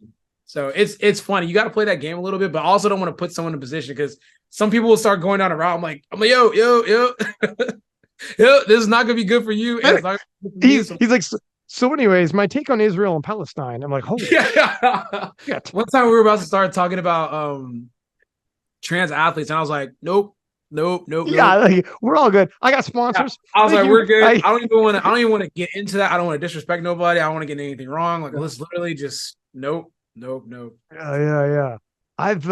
Yeah, exactly. I've been in all types of situations over the years like that too. It is, it's also different for me. Well, sometimes like when we're talking right now, this is Mhm. just straight up talking anyways. It doesn't really matter who's hosting, who's guest, who's whatever. And I get in that type of flow too. But do you find it's different when you're a host or you're the guest? Because sometimes I don't know if this is I've been the guest on other people's podcasts, but Uh-huh. ended up like asking questions Yeah, and start fucking and I'm like, what am I doing? Am I just being yeah, what am I just more comfortable this way yeah. No, but or what? I don't know. those are the best guests because the conversation can never die. Like I'm sure we could do this for the next 2 hours. Like we Yeah, live. man, I know. Yeah. So like yeah, when I've had so like with Max Tuning, right? Max Tuning has his own podcast. I did a podcast with him. He ended up asking me questions. I'm like, oh, this is great. Like we could just bounce off each other. You ask me a question, and it's gonna spark something in your brain. And then like you're gonna ask me another question, or I'm gonna ask you a question. It's just back and forth, and that's just good conversation. Same thing with Jeff Nippert. I had Jeff Nippert on our last episode, and like he does enough social media. I'm sure he's been interviewed. I don't think he has his own podcast, but he's intelligent enough and smart enough, and he's been in these talking engagements enough to like, okay, now he's gonna ask me questions. He's like, so what do you think about Mm. it? I'm like, all right, perfect, bro. Like, let's keep bouncing off each other. So like, yeah, for sure. Like on other people's podcasts, I end up cross-examining them. Like I'm just like, I'm like, all right, where you want to take this, bro? Like, I can go there. All right, cool. That's where you want to take it. All right. I'm gonna do you one. Like I'm gonna really expand on this conversation, but then I got a question for you. So yeah, like when I'm on the podcast now, like I'm always like, I'm like, okay, I see where you're taking it. All right. It's almost like you're doing them a solid. Cause like sometimes when other 100%. when other people have other people on a podcast, you're gonna get that person that just doesn't, they're not trying to open up, they're not trying to talk as much. So it's like, yo, I'm gonna give you a freebie. Here's a question for you. And then like I'm gonna really go in on this question and expand the answer out more. So yeah, it's funny being on podcasts because I know what the person interviewing me or like person that's talking to me is trying to get out of it. So I try to give them that as much as possible. Or just some kind of you know, the worst is if you're talking and you're looking for some kind of feedback on what you said, like not everything's going to be necessarily a question. Mhm. Sometimes you could just be talking in a normal conversation. If you're both like, hey, let's just talk for a little while, you're both just going to go back and forth on things. But Yeah. sometimes people will sit down with you and be like, unless you directly ask me a question and unless you directly, it'll be like, shit, Yeah. man, like we can do it that way Yeah. and I don't mind, but it won't quite be the conversational back and forth like a conversation will. It won't feel like a conversation, which is fine. It's totally fine. But there will be moments where have you been in that yet? Have you been in I've had situations, man. All right, here's my worst. Here's a pet peeve of mine. I don't know if you just seen you're an Andrew Schultz fan as well. Huh? There I was know it's talk. what you're talking about right Yeah, now. okay, right. So Yeah. the Nelk Boys and him, and they finally released an episode of him with the Nelk Boys. Yeah. And he sat down and that shit was I know what he means where the Nelk Boys at times, like Steve will do it, literally doesn't say anything, and he's like, I don't really talk. It's like, that's a Mhm. really bad skill for a podcast. Yeah, podcast. This is all we do is talk. But anyways, he seems like a good kid, so whatever. And Mhm. then you have they don't have conversation or joke around or whatever when Andrew was there. They're not great at podcasting. They're just popular, but they're Yeah, entertaining enough. I'll watch depending on who they have on because they can have huge guests because of yeah. the Now Boys. When Andrew Schultz sits down, he has an expectation of back and forth in entertainment because he's a fucking comedian. He's with Charlemagne, who's like media god. Mhm. He's with like his fellas on Flagrant, and I got to tell you, we're all like phenomenal at what they do. So he's used to like, let's go, let's have a conversation or whatever. He sits down with these fellas, nothing's happening. Like they Yeah. just are struggling to get the lamest of questions, and he's like, this is fucking terrible. Like you guys, they didn't seem like they were talking either though. He's like, are you guys like friends? Like, how come you're not even talking amongst each other like friends talk? Yeah, he Yeah, started. at one point he's like, are you guys boys? Like, Yeah. or do you guys just do this and you don't actually like each other? Mhm. Because if you sit down with your boys, I could shoot the shit like whatever. But they couldn't even do that. And then he was like, oh, okay, this is kind of weird. And then at one point, and this I hate, Stymie looks at his phone and is sending a text message and messaging. And Schultz calls him out and is like, especially because the shit's going bad. And he's like, why am I here? He's essentially like, In the middle of the podcast, he's like, "Why am I here? Like, you guys invited me, and I took time out of my day to be here." And I was like, "Holy shit!" He kept it a being with them. He kept it a stack, and I like that.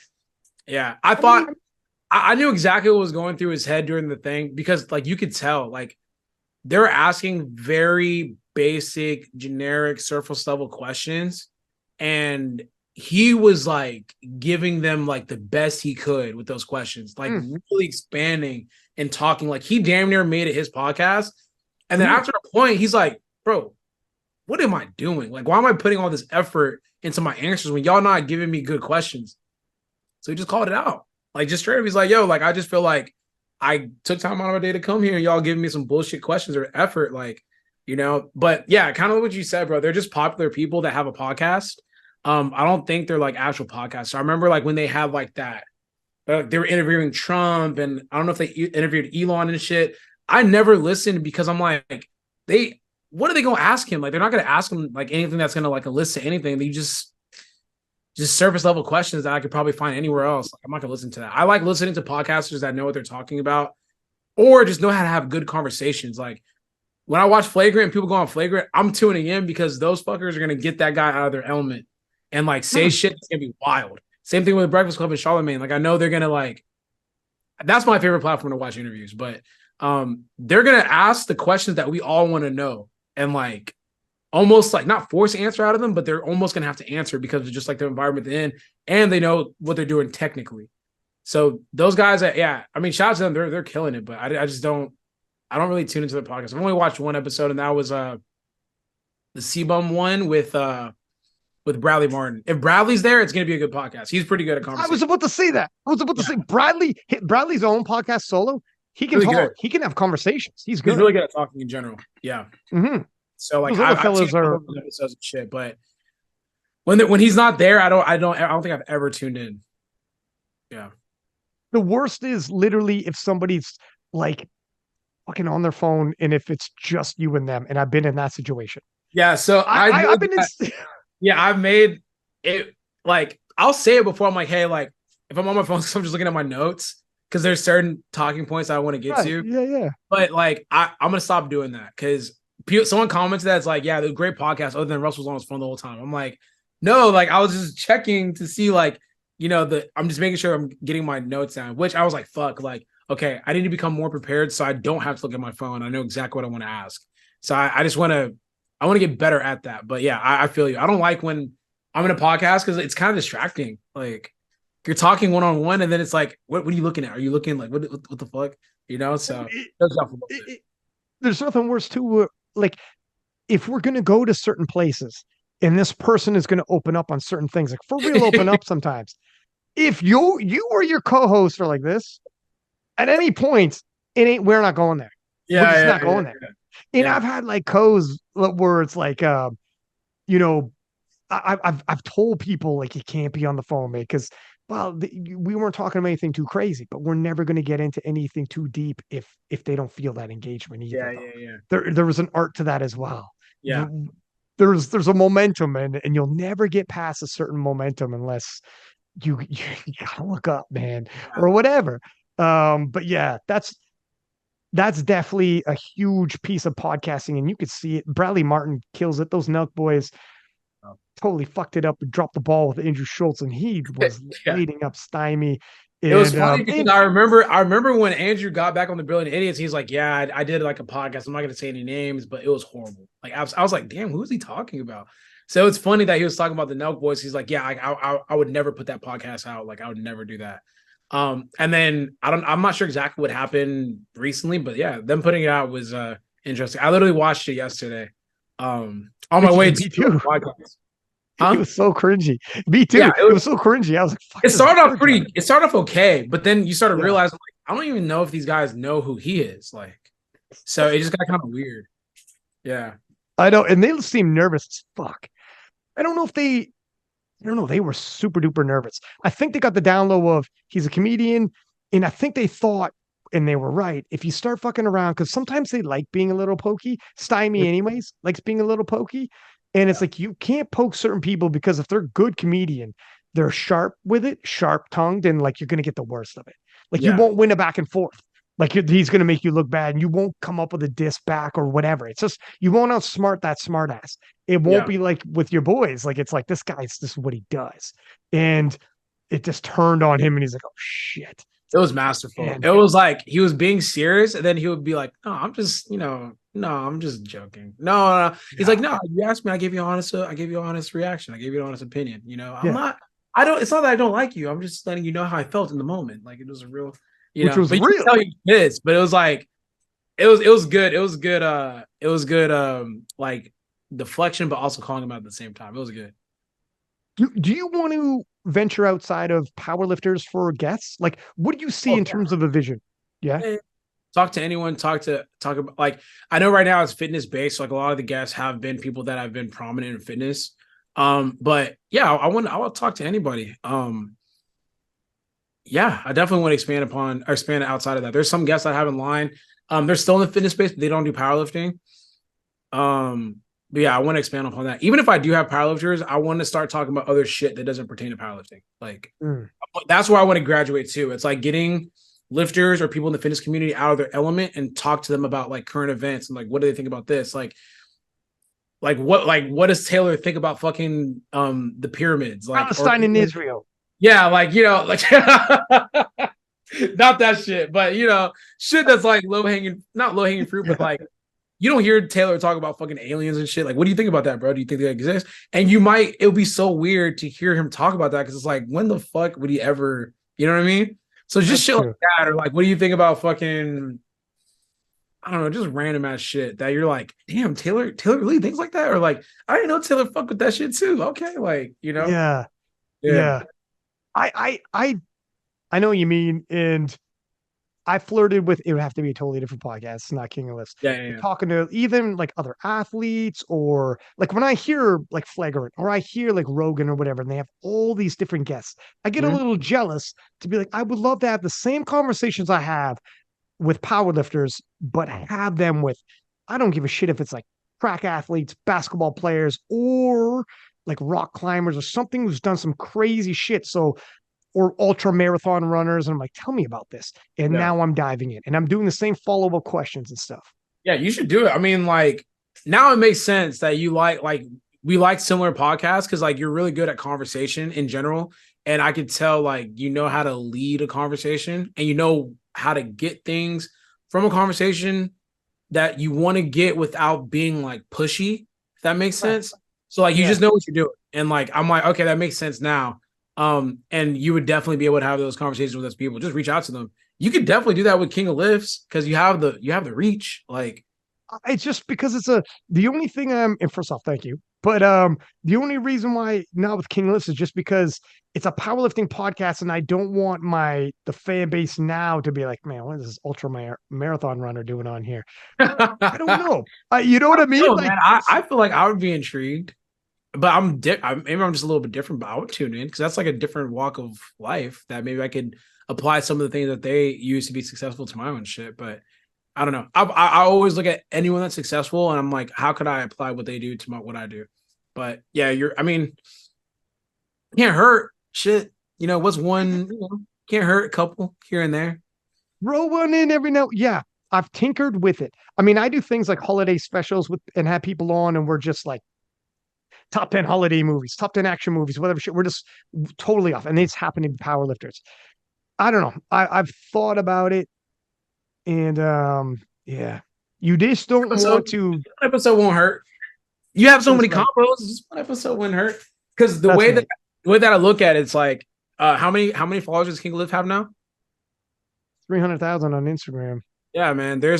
You could reach out to people and just off the strength of the followers alone, they will respond. Um, so yeah, I think it wouldn't hurt. But I would like to run a podcast with you. I talk to world champion powerlifters all across the world. And if you want to have a conversation, let me know. I'll just shoot. Shoot, you never know what you're gonna catch, man. Honestly. Right. Yeah. That's right.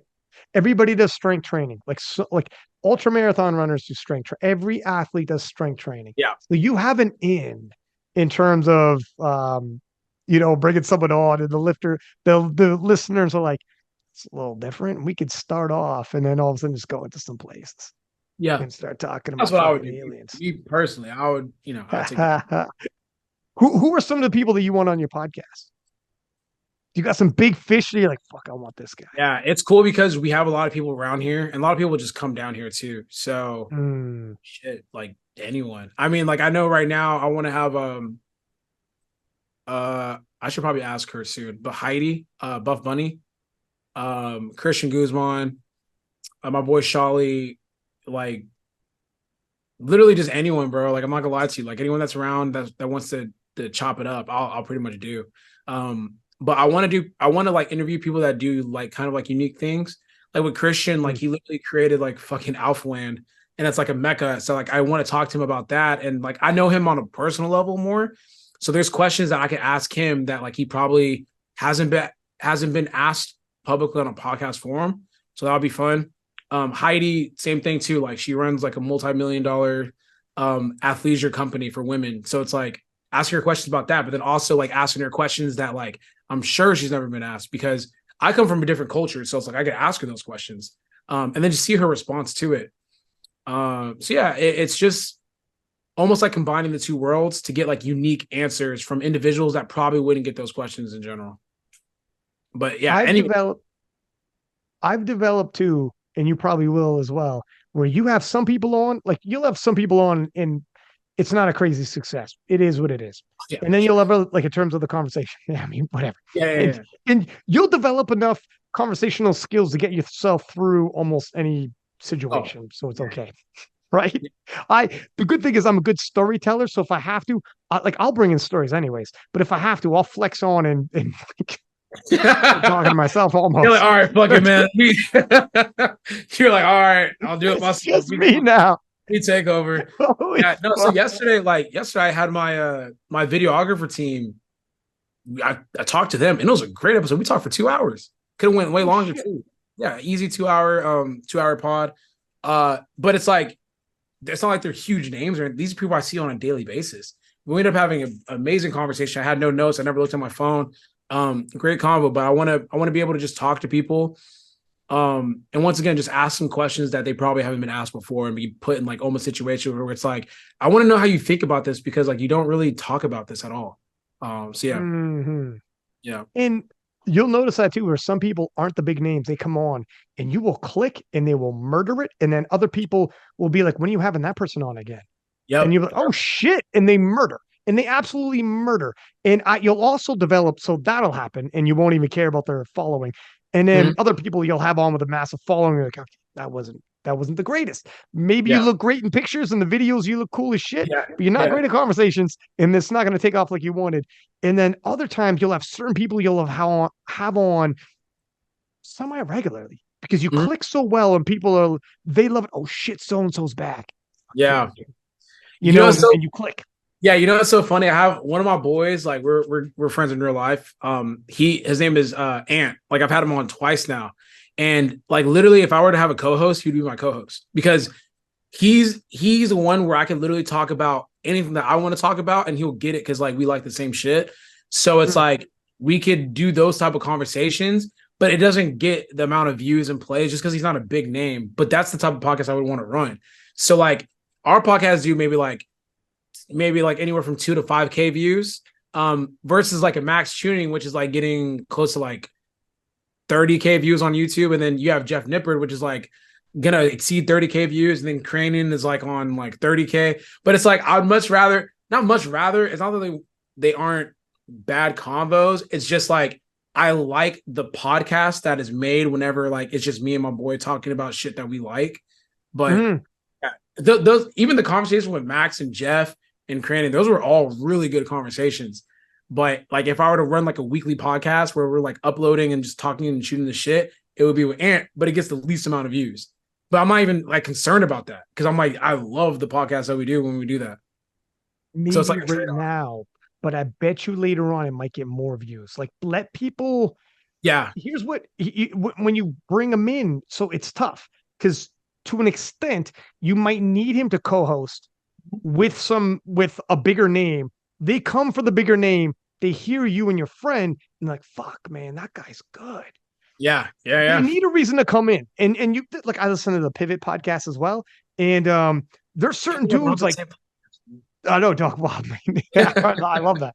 But there's certain people I didn't even know Chan before, and like you listen, and then afterwards you're like, man, he's like one of the best guys. Like I Yeah. like he's so spicy when he's in there. But I wouldn't have came for him. But Mhm. now, if he was on a podcast as a guest, I would listen to him on like Flagrant. Like, oh my god, him on Flagrant would be amazing. But if he Yeah. was on Flagrant before I got to know him, I wouldn't have even thought to listen. So Mhm. the point is like, so your boy Ant comes in more often with a bigger name, and then you could build him up. You Yeah. know, That's it what can I'm thinking. happen. It's Like, just I told him, I was like, if there's someone I had as a, he knows too. We both know because we love podcasts, and he knows. I'll probably run him back pretty soon too. Like I use him as like a if I can't like think of anyone I want to book for the week, I'm like, yo, Ant, let's talk about some current events, talk about some of the shit that's been happening lately. And we'll run a podcast. So it's there's gonna be where there's a will, there's a way, man. You got yeah. time to develop this thing. Shit. And Taylor might come down soon. So like we You might were have a, saying that. yeah, Taylor might come down this month or no, August. So we'll see. There's actually a lot of people that are coming down in August to Houston. They're like, hey, if you want to do some Cram them shit, in. yeah, for sure. I'm gonna have to like just You spend a week recording and shit. you you got time now because you're not competing anytime soon. So you can be like, fuck it, I can Yeah. move some things don't around. don't remind me, I'm in man. media. Fuck. I'm in media. But Yeah, you and Taylor would be phenomenal. Two goats in your weight class, yeah. sitting down and just shoot. You guys have very similar mindsets. Oh I yeah, crushed 3 hours with Taylor the other day. He can talk, dude. yeah. He can talk. There's things that I like. We talk like because we talk in the DMs pretty frequently, and we talk about certain things. And I'm like, man, this would be great if we're able to, because there's only so many people that can relate to what we experience. Mm. So like I just know that conversation is gonna be great when we finally have it. Because there's questions I want to ask him. Because there's things I'm learning about him. I'm like, damn, bro, I didn't know that. Okay, interesting. That makes me understand more and more the way you are. So now, like, whenever we link, whenever that is, like, it's gonna be a fucking good ass conversation. I know that it's gonna be a great episode. Dude, he used to play in the CFL, like the Canadian Pro Football League, with like 25,000 people watching. And Mhm. he's a 5'6". He's a 74 now, but he was a little heavier at the time. But like he's butting heads with monsters, Yeah, absolute monsters on the field. And when you find out about his background, like he just like that's why he just doesn't back down. That's why he's got the personality he has, but it comes from a place. I don't know, man. He would have to tell the story, and I don't want to ruin anything, but he is a very good conversation that yeah, you would have, and yeah. you guys would have a good back and forth. Do you I'm excited. find in person is better? Just for production value, yeah. Production value, sound quality, and just like it allows me to like pick up more on like the vibe of the room, if that makes sense. Mm. Yeah, I would just much rather have it like just for the production value of it, because like I know some people like to just put on the TV, like the podcast, and they like that production element of it. So yeah, I think just thinking like off the top of my head, I think every guest that we're gonna have would be like in house or someone that's like in person. Yeah, unless it's like I really want this fucking guy, and there's like no way we're ever gonna cross paths in person, then maybe online. But it's like I'd much rather just wait for us to cross paths, and like I'll just maximize the time that we have together. That's the toughest. It's just Yeah. bringing people in Yeah. Because is I'm is the lucky though, because hardest. I'm in Houston, and like literally at some point, like most of the people that I want to talk to will be in the area. Like Jeff hit me, he's like, hey, like I'm just letting you know I'm gonna be in the area like for this amount of time. Let me know if you want to do a podcast. I was like, oh, perfect. Same thing with Taylor. Taylor's like, well, Taylor wants to come down and train with us at Corrupted, so that's a little bit different. But like, there's other people that like with Outland here and Corrupted being here, there's people that just come in and out that just are just here for like, and you wouldn't even know, like big time influencers or big time names, and they just stop and by real quick, and it's like, all right, bro, can we run a podcast real quick while you're in town or whatever? So that's Yeah. that part is like in my advantage. Like for my format, World Championships is rolling up. I have to have people who are going to be at the World Championships. So I'm talking like people from all over the world. It's just not going to No, happen, it's right? not even it's not even possible, bro. Like You literally could, yeah, yeah, you literally could, unless like you're fucking, you got like IPF money, you just going from city yeah. to cities, country to Either, country. yeah, Yeah, yeah. It'd be crazy in a very short pocket of time too. Like when World Championships is over, I like sometimes record or Sheffield was over. I'd record like almost every day for like a week and a half. So it's fresh on oh, everybody. And easy. then like there's no way I could be all over. You just couldn't do it. It's tough. Yeah, Whereas your format with what you want to do, more liberty. yeah. I do wish I could do in person. Like I envy you being able to do that. It's a little Yeah, you different. would kill it. I would say like it's. I've said this before. Like literally the first time that I saw on this podcast, like it's really good that you're the voice of the IPF and shit, and like you're the one that's like doing all the commentary, and like you're doing like the previews and all that, because like you know what you're doing. Like you actually care about like the art form of podcasting and conversation in general, and like public speaking communications, which is very important. So I'm thankful that like you're also like Thank a you, fan dude. of podcasts in general, because that shit, I'm a fan too. So it's nice to know like there's like a purist mentality when it comes to the conversation aspect of things. So that's dope. Well, thank you, sir. Thank you, man. Yeah. Yeah, I mean, initially, frick, man, it was lonely times. Now everybody's out there doing it. Everyone has a Everybody's form got of content. podcasts and media and whatnot. But yeah, it could have Some of went these either which people's way. yeah, some of these people's podcasts kind of suck though. I'm not saying my shit's the greatest in the world, but I'd be like, man, y'all don't even know how to like entertain or have like a really good conversation like that. Not many podcasts last. Yeah. Not many like a lot of the time. There's some everybody's got a podcast and it like they fall off real quick. I don't know. You'll be all right though. Obviously, I mean Yeah, I love you're a it. media guy. It's my most favorite thing that I do now. Like literally. Really? Yeah, outside of like I don't TikTok is whatever, YouTube is whatever. I actually don't even like posting on Instagram like that. When I do a podcast and I have like I'm excited. I'm like, okay, like Same. how am I gonna attack this podcast? Like, okay, this person's personality is kind of like this. How am I gonna talk to them? Like, all that type of shit. So I get excited. Like it's literally the most outside of training, it's the thing that I get excited about the most these days. I legit the first little bit, like 2016, would be nervous before podcasts. Now, Mm. like it's been that's a long time ago, so it's not anymore. But did you ever get nervous when you first started? Because it's brand spanking new? Yeah, it's so funny because like that shit when the cameras come on for real, you're Yeah. like, oh shit, you know. Yeah. Oh yeah. So that's the first episode. I was sweating a lot because I was super nervous. And then there was another episode. I think I only get nervous when I don't know the person as well, and I'm not sure how the conversation is going to go because you can't really control much what you don't know. Mm. So I think the most nervous I was the episode. There's this girl named Jazzy and her husband Chris Pineda. I literally just I know them, but I don't know them. So, and for context, they do OnlyFans along with fitness, and I just didn't know like how to ask certain questions because Oh I'm like, shit! yeah, What do you mean OnlyFans? I need more. I need she more. has OnlyFans. Yeah, like Like I mean, like because they're a couple. Are we talking this? Right? no. She goes like Okay. so he takes the pictures and manages the OnlyFans while she's like the talent. So like Okay. I wasn't sure She naked? uh it's like super risque. It's not all the way naked. I think they have boundaries. So we talked about that. And it's like I wasn't sure like because it's my fault. I should have did more research because she has a podcast herself. Um so I just wasn't sure how to formulate questions because number one, I'm like talking to her, but I'm also talking to her husband. And I don't want to ask like, yeah, so you're showing ass like on OnlyFans. Her husband's right here, but that's super disrespectful.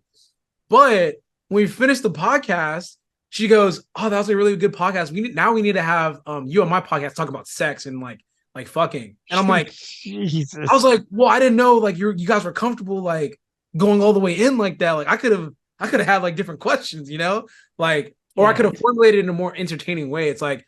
So damn, like, do y'all be having sex on OnlyFans or like little things like that? That changes the dynamic of like the question or the answers. So I was super nervous for that, but other than that, I think everyone else. Oh, there was another episode where I had to talk alone. I was extremely nervous. That was like probably my worst episode. I was just talking alone. That was my second solo episode, and I was like, "Yeah, we're not doing that again." I was like, "That You was know ass." what? Dude, well, first off, for the first situation, that's tough, man.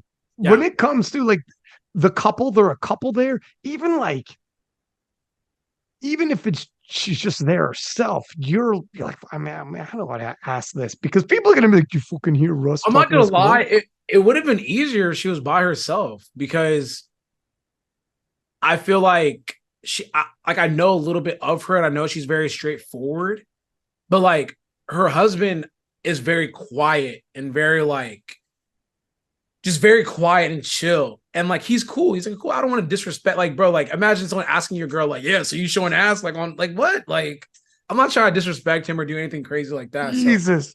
yeah, I'm trying to formulate the questions like appropriately, but then like coming to find out they were very open to like talking about shit like that. I just, it's not that I didn't ask the questions, but I know there's a certain type of way to ask the questions to elicit different responses, if that makes sense. And like tap into a different energy from them.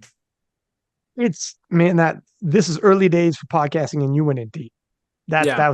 That's a whole nother enchilada, man.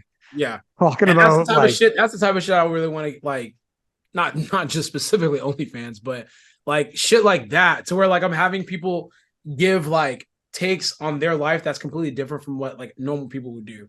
So like they broke down like their reasoning for starting OnlyFans, the like explosive amount of money they started making from it, like their boundaries with OnlyFans, and like they just don't do anything, and like they even have an like an exit plan, like they don't want to be doing this shit for like more like um a shit ton of years, like they're in it to get a little bit of money, then get on out. And I was like, wow, that's really interesting, man.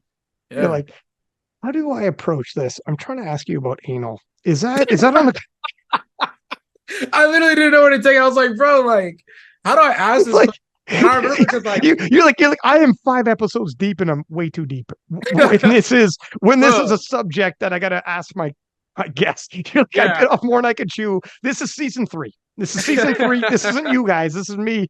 What the fuck is happening? Yeah, I was like literally like, when you're thinking about the next question to ask, and you're like, Oh, shit. I'm like sitting there, I'm like, okay, this question, this topic is like dying right now, or like it's about to come to its like end. I need to figure out how the fuck I'm about to ask them about this OnlyFans shit without like getting like a bad response. I'm like, okay, Yeah. so I mean, you guys are on OnlyFans, so I'm like, fuck, man, here we go. Yeah, Oh it man. was fun, but I just wish I did more research prior to know that no, they take it there, like they definitely talk about shit like that on their own podcast. So Hmm. I yeah, mean, and there's also some comfortability on your part, and people are going to be, dude. I can only imagine people tune into. Well, let me listen to Russel Orhii's podcast, and you're like, so, anyways, butt plugs. When did you introduce them? And that's people what will be like, what the fuck? I thought I was going to hear about deadlifts. Or, and you're like, I thought we were gonna talk about squat frequencies, not that type of squat. It's like, Yeah, nah, man, squat, that's nah, squat frequency. no, man, And you're no. like, so yeah, it's different. So you yourself are like finding your way with it all too. It's like a art Yeah, for form, sure. Yeah, and I'm you're trying to going out of figure out. your element. Yeah, because there's who you want to be, and there's who you are. Like Mm. I admire Charlemagne, and I would love to be something like a Charlemagne, but like I don't think I'm like that for real. Like I'm not like an agitator. I don't like confrontation in that sense, to where like I'm making people feel uncomfortable. So like I like that type of shit, but I can't be that. And you try to emulate whenever you do anything, you try to emulate things that you like, and then you'll find out like who you actually are, and then you'll kind of revert back to that. So yeah, I'm Well like said. yeah, I'm trying to figure out like where that lane's going to be, but I'm starting to understand more and more of what that's going to be with every single episode. That is very well said, and that is big time the truth. You come in with visions of what you want to be, Mhm. and you won't land there, but you'll land somewhere else that's interesting in your thing. And you're Yeah, like, oh, I'm comfortable with that. And you don't even necessarily, it's also well said where you're like, if I could be a Charlemagne, but when you're in the moment, it's like, I don't want to do this to somebody. yeah. Like, I I don't know want to you do mean this. too with Charlemagne. He's totally different on Brilliant Idiots, though. He's like funny and like engaging, but on The Breakfast Club, 100% he could be the agitator.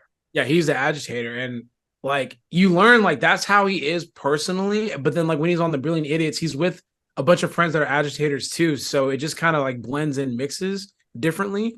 But on the Breakfast Club, like you have other people that like are a lot more chill. So when he's like asking questions, you're like, man, what the fuck is wrong with this guy? Whereas on Brilliant Idiots, now he's like he seems kind of like light versus like Andrew. Andrew's more of the agitator now. He was before, Yeah. but Charlemagne's kind of reverted and kind of pulled back a little bit more. Well, Charlemagne is like funny and endearing Yeah, on Brilliant Idiots now. Like yeah, and they go back and forth joking or whatever, but it's different. But they don't really have a lot of guests on Brilliant Idiots. Whereas on Breakfast Club, they bring that's people in and he will have like confrontational. Like yeah. there is shit that gets like, Birdman, like put well, I mean, some that's respect on classic. my That's name, like classic. Yeah. classic, But man. I remember waiting for that interview because they're like, "Oh, we're having the Birdman on Breakfast Club." I was like, "No fucking way!" Charlemagne's been talking shit about this guy for like years, and yeah, it little shit like that. I remember when Kanye came on, like after all the shit talking.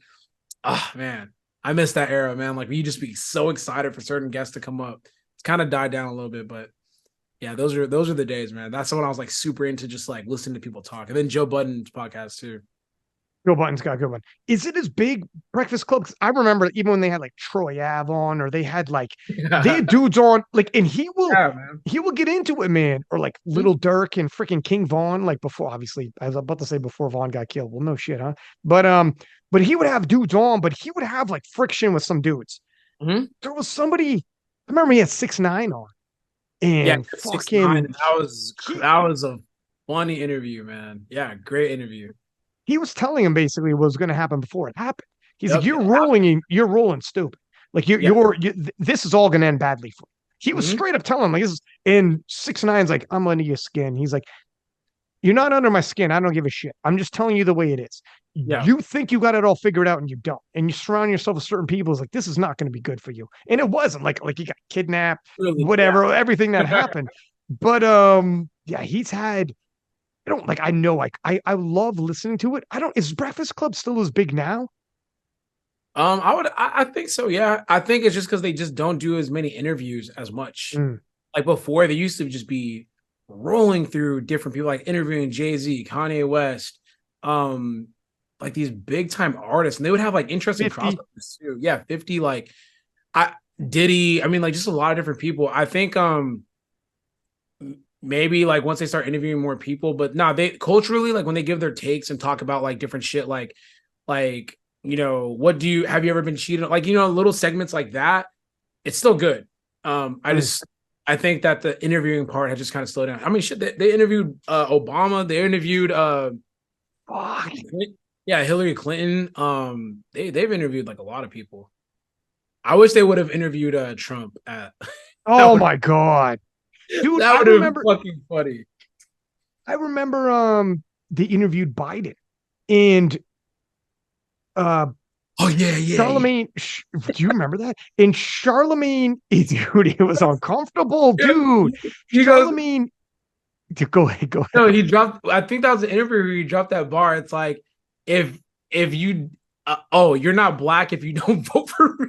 Dude, and Charlotte, yes, that is exactly. And I think that was the Charlemagne's interview like, where Biden said Charlemagne's that like, shit. Charlemagne's like, what the fuck are you doing? Like, you totally are making this about race. Like, why would you do Yeah, that? Like, he said Charlemagne's that, and like, I you're was like, I losing me. remember. Yeah, I remember listening. I was like, there's no way I just heard that. There's no fucking way I just heard that. Charlemagne's like, bro, I'm a Democrat, and you're making it hard for me to back you, man. Don't be divisive and say like this old white dude is like, you're not black unless, and it's like Charlemagne's he's shaking his head. Charlemagne, while he said it, was like, Yeah, that wasn't it. That wasn't it. yeah. That And then was when that was Hillary a Clinton said she carries hot sauce in her purse, like Charlemagne's like, he's like, what the fuck? He's like, what are you talking about? Like it just but that's what I'm talking about. Like worlds colliding. Like, why is Hillary Clinton on yeah the Breakfast Club? You know what I mean? Like yeah. that's so crazy. But yeah, that's like my favorite. I listen to them daily, like on YouTube. Like when I'm getting ready, I'm literally waiting for them to upload the clips from the episode so I can watch them getting ready and like as I'm driving to the gym and I'm doing work and all that. So You watch DJ Vlad as well? I used to watch him heavy. I stopped, but I was actually thinking the other week that I'm gonna get back on him because like he interviews like Boosie regularly. He interviews DJ no not DJ DL Hughley a lot, and just like other people where it's like I just want to hear their takes, like John Sally as well. Yeah, he's really good too. He's funny because it's very question. That is, Okay, quick little opinion. Question. yeah. Okay, question. Like he has He's it off very, camera. yeah, off camera. You never see him, but he Yeah. puts you like in this. I don't even know how he gets these responses, to be honest with you. Dude, he'll have people full on ratting on themselves. Yeah. It's crazy. He's got like I dove into is it Trap Lore YouTube where they're dissecting rap beefs and Mhm. like Young and Ace and Fulio and like I mean like Dirk and all these fellas who are like Yeah. full Yeah. on murderers, Yeah. talking about murders that really happened. And like I That's mean really happened and dropping names, dead yeah. ops and like Young and Ace and Fulio going back and forth. Have you know the song Who I Smoke with Young and Ace? No, I don't know any of this shit you're talking about. Like I know what you're talking about, but I don't know the specifics. But that's what Well, I'm let like. me So tell you something. yeah, so Vlad will like I don't know, but it's like he doesn't. It's not like he's making them feel comfortable. Like he just is very like this. Like, so you said you wanted to kill X, Y, and Z. Why? And then they just answer it straight up. And I'm like, bro, Oh, what the hell? I I'm think like, you what just is he? implicated yourself to a murder, homeboy. Yeah. Like, what are you doing? Yeah, It's, he goes, why did you kill so and so? And he's like, but and it's so he weird says because it. there's no tact to it. Like there's Yeah, nothing. You just ask the question and then they answer. And he's done an interview with the Breakfast Club and he's like, yeah, I just asked the question. Like, because people call him like a police informant and all that shit. yeah.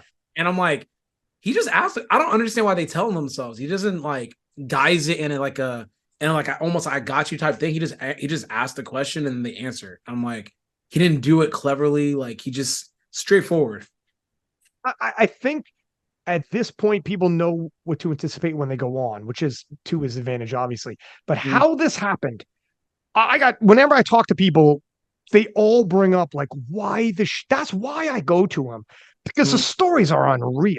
What Yeah, people are saying is incredible. You have people like some of them have already been in jail, got out so they could talk about it, but they yeah. full on will talk about like triple homicides, been in jail, killed 3 people, got out, thinking about killing again. Like it's crazy. I don't know. He talks like mafia guys. Yeah, he has a good. I was gonna say that he has a good range of guests. Like he'll have like, which is, which this is so like sidebar, but like I like hearing interviews and documentaries about the porn industry because it's just so intriguing because it's such a completely different lifestyle. But he has like a whole segment of like interviewing people like that. Then he has like the drill scene in Chicago. Then he has like social commentary with DL Hughley, Boosie, and probably John Sally. And then he'll interview artists. And then I remember he used to interview Charlemagne a lot. Like they used to have like little things where he would go on and just asked him a shit ton of questions. That's where I really became a big fan of Charlemagne, through DJ Vlad and then the Breakfast Club back in like 2010, 2011 when they first started. So You got to find, you will also find your people that you can come on and yeah, like the same thing that Vlad, the same everybody's got. You'll yeah, develop that. You'll yeah, develop go-tos, and you're like, I don't give a shit. Like yeah. people, I don't care if like certain people retire and they stop powerlifting or whatever. I was talking to Taylor about it. I'm like, dog, you're coming back on King. Let's not give a shit if you stopped lifting or whatever. We could talk about whatever. It's always good. It's always fire. Yeah. But yet some of those, the drill scene and stuff like that, like I'm gonna put you on to some guys. All Young and right. Ace, dude, in Fulio, Young and Ace was in quick little story time. Young and Ace was in a car at 18 years old. He was Okay. already associated with some murders. He was 18 years old with his brother and two friends, four of them in a car. Car rolls up, shoots up their car. Every single one of them gets hit. Young and Ace covers his little brother and he's taking shots. He took 8 shots. Everybody in the car dies except Young and Ace. Young and Ace lives. Then Young and Ace and his crew is ATK. Aces, or wait, yeah, Aces Killers, or something, whatever. It's something about Aces Killers, anyways, right? And next they started hitting up like Fulio's fellas and like Queso, who's one of Young and Ace's rappers. They're all rappers, so they're rapping about it, or like killing some. They're going back and forth for really real murders. Yeah. And Young and Ace had a string of revenge killings for his boys that got killed. Also himself, his little brother, he got shot 8 times. And they're taking out full on murdering people on Fulio's team. And then Young and Ace and Fulio are going back and forth. And Young and Ace drops a song called Who I Smoke. And you smoke your dead ops. This is from the Chicago drill scene. I've probably heard the song. I just don't know the actual name of the song. I have posted it with it on in the background, and nobody probably knew what song it was. I played it when I was on Second Worker. Nobody knows, but I'm going to send it to you as soon as we're done. It's fucking fire. But Yeah. so people in the drill scene, they smoke their dead ops. So you're like, I'm smoking on Little Leaky. Yeah. I'm smoking on. Yeah, that means you guys, your fellas killed them, and you're smoking your dead op. Yeah. And That's when you go like, I'm smoking on that. I was about to say a name that I don't need to say. I'm smoking on that something pack. Like, yeah. Right. Exactly. So, and it's a huge diss. Like me and your boys, somebody kills me and they're like, I'm smoking on 6-pack tonight. And they will post it on Instagram after I got murdered that day. And they will post on Instagram and like, I'm smoking on 6-pack tonight. And you will see it and you'll be like, you're gonna roll. You're gonna ride for me for sure. You're like, well, we're gonna get one of you. And then you kill one of them. Be like, okay, now we're smoking on whatever tonight. And it goes back and forth. And then Young and Ace dropped a song called Who I Smoke. And they just drop dead ops. Only I'll send you the video. They at no point in time do you see a gun. At no point, they're on a golf course, and it's the way it's done. It's actually it's a song that you're like, oh my God, I can't believe they went this far. But it is so catchy and so well done. And it's got like 45 million views, and it's like he's rich and famous off of it now. And I'll send it to you in the DMs. Still And alive? it's freaking, you know what? Fuck, do you want to see it right now? Yeah, is he still alive? Like, Young and Ace is still alive. He moved out of the ghetto that he's in. This is in Florida, actually. Jesus. Yeah. Anytime I go to Florida, I'm scared as fuck. So I don't like Florida's a scary place, man. Okay. Shout out to everyone that lives One sec. Okay, so I gave you the background on this. Let me show you something.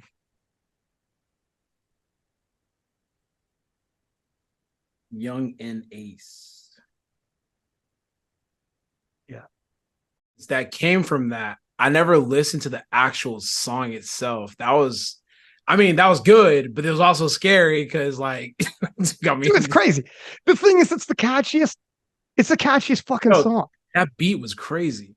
That's crazy, a good song, man. And I need you. But then it just drops the beat, and it's like, I as soon as the beat dropped, I was like, oh, I haven't heard the song, but I know like the culture, and like it was big on Twitter because like it was like me and my boys, like when like me and my girl, my boys are not around or some shit like that. It's like that song or some shit. So yeah, that's crazy. In yeah, they're in Houston now, man. What? Now they're in Houston. They were they were in Jacksonville, Florida. Gang violence breaks out. Both sides get hit. Fulio's clapback song is freaking crazy too, talking about dead ops. But okay, so here's the thing. When I was watching the documentary talking about this, the guy said it's horrifying to talk about dead ops, but at the same token, incredibly talented songwriters, musicians, like that song Oh, bangs. yeah, I no, don't it get like, was. dude, Yeah, that was like a catchy song. I'm like listening to it. I'm like, huh, this is great, but holy shit, I think they actually did that thing. Like, I don't know, like ooh, it's I kind of smoke scary. He BB. said And these dudes, sorry, yeah, go ahead. no, he got frustrated that like he shot him twice, and like he's like, fuck, he's still moving. I'm like, god damn, I'm like, bro, like, I Well, don't know. well, that dude Fulio, he's talking about shooting and living.